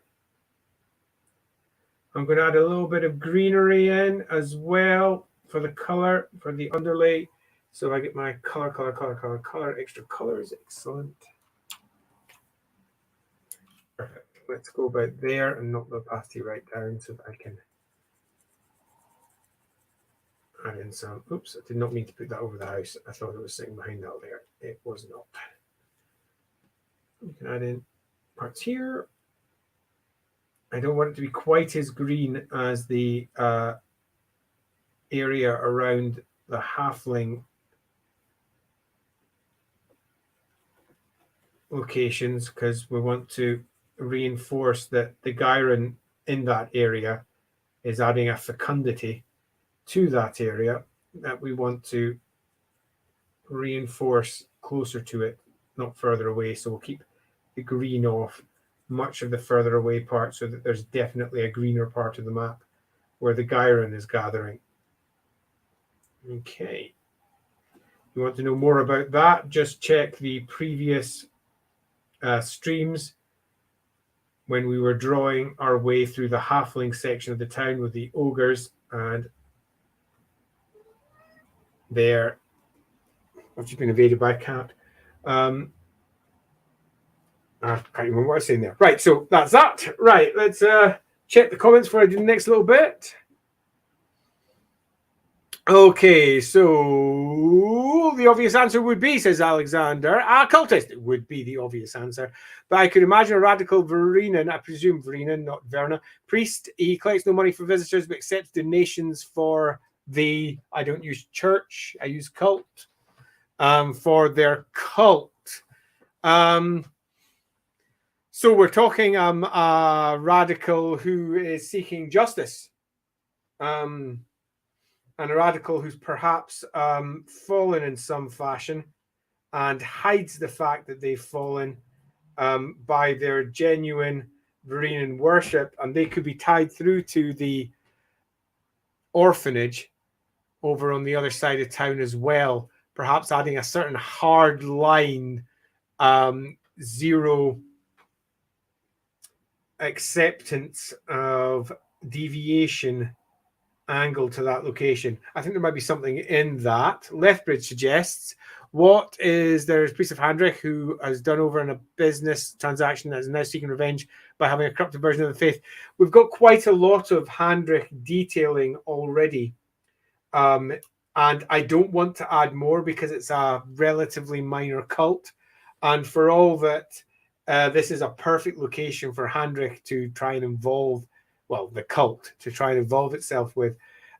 There's not really been enough time for all of the depth of, let's say, acrimony to build for local Handrich nonsense. I do like the idea of people who have been done over, but corrupted versions of the faith in a location where there are arguably few manifestations of it already, I'm not sure is going to work very well either, but I feel there's something in that too. Alexander then suggests, hi Lindsay, however, the bets are not sanctioned by him, her. Some third party is organizing it to make a profit, and this party is supported by some corrupt judges, officials who send debtors to the priest. Now we're talking, in that I'm quite liking the idea that we have an official route and people are being put down there. We need to get our lower class element more strictly brought into it so that they're getting something out of it. whether that's a gaming aspect or these criminals, these people who are being tortured or whatever. Yeah, there's definitely something in this. I feel like we've almost got it. As a tradition to give a tenth of the winnings to donation to the cult, I would be less inclined to do that because we have so much Ranaldon material that is building up here around this location here, and also a rather darker. There's quite a lot of Ranald stuff and a big Ranald circus sitting out here as well. I would be more inclined to possibly go for.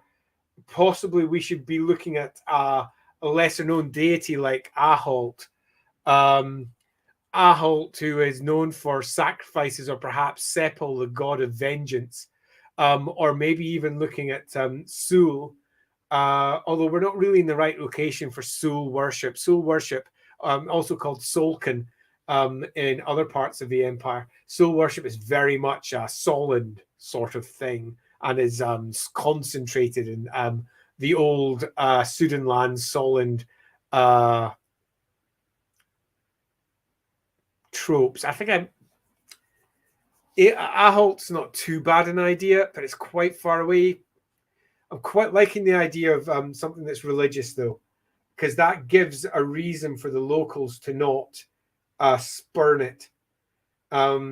I've got Verena already, which is why I'm a little bit trepidatious to go too deep into Verena.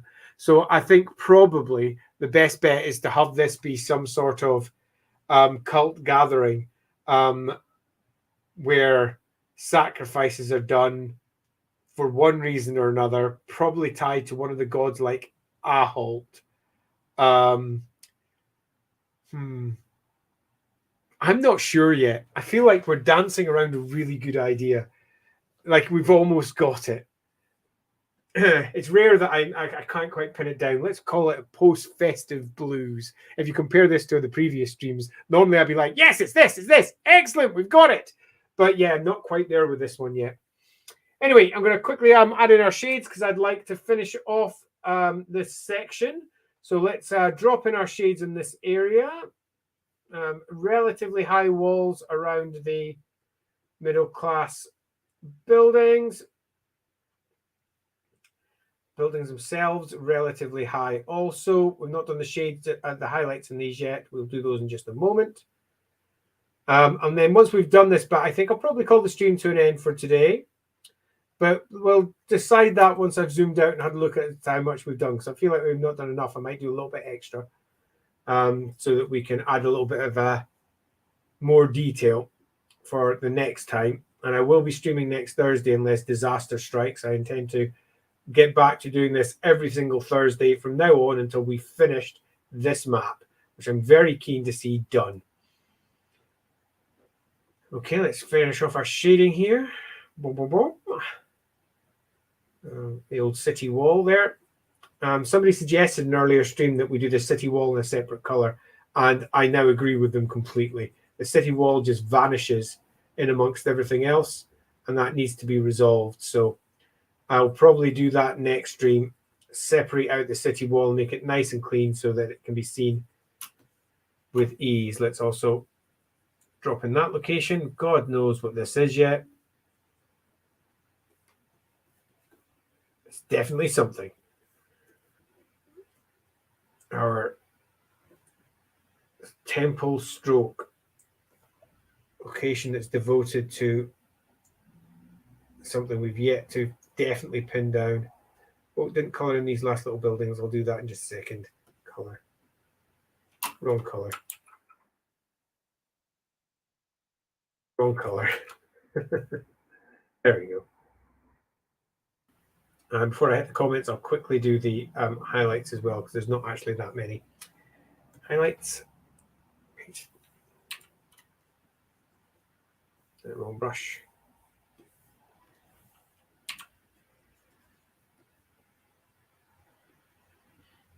Get the impression that's relatively high.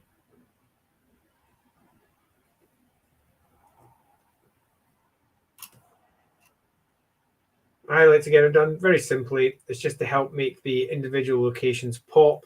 And I missed the shades there. It really helps when you zoom out. Makes the individual locations just look awesome.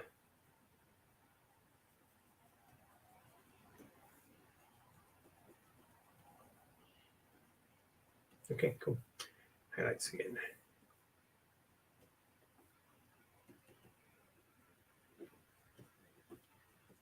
Oh, I forgot a shade there as well. My goodness.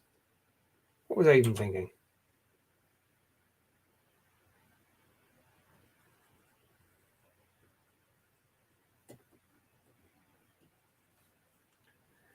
Okay.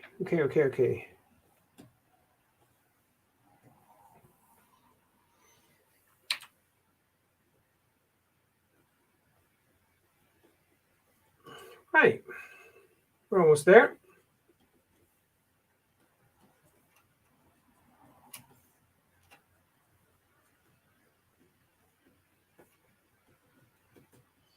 Yep, almost there.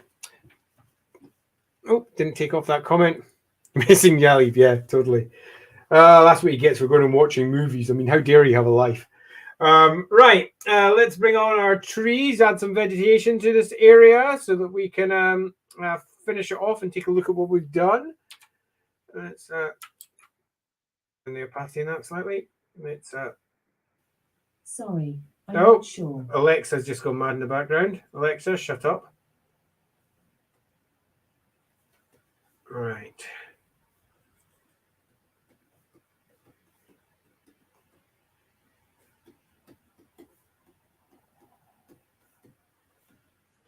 Right, yeah, that's definitely becoming a place.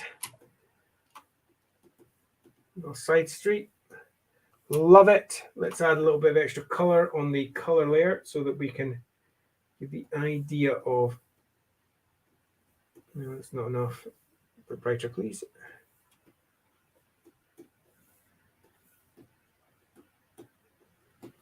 Some plants and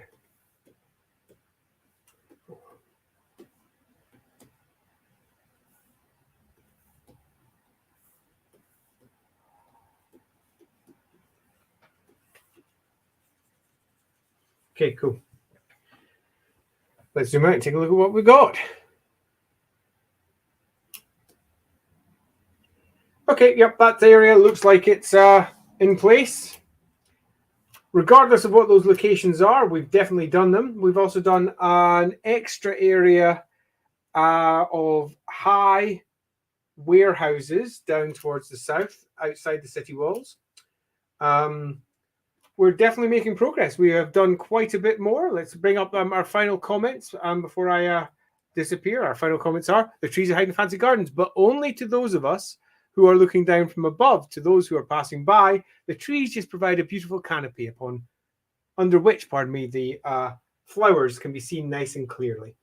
We are, after all, thinking in 3 dimensions here. Honest.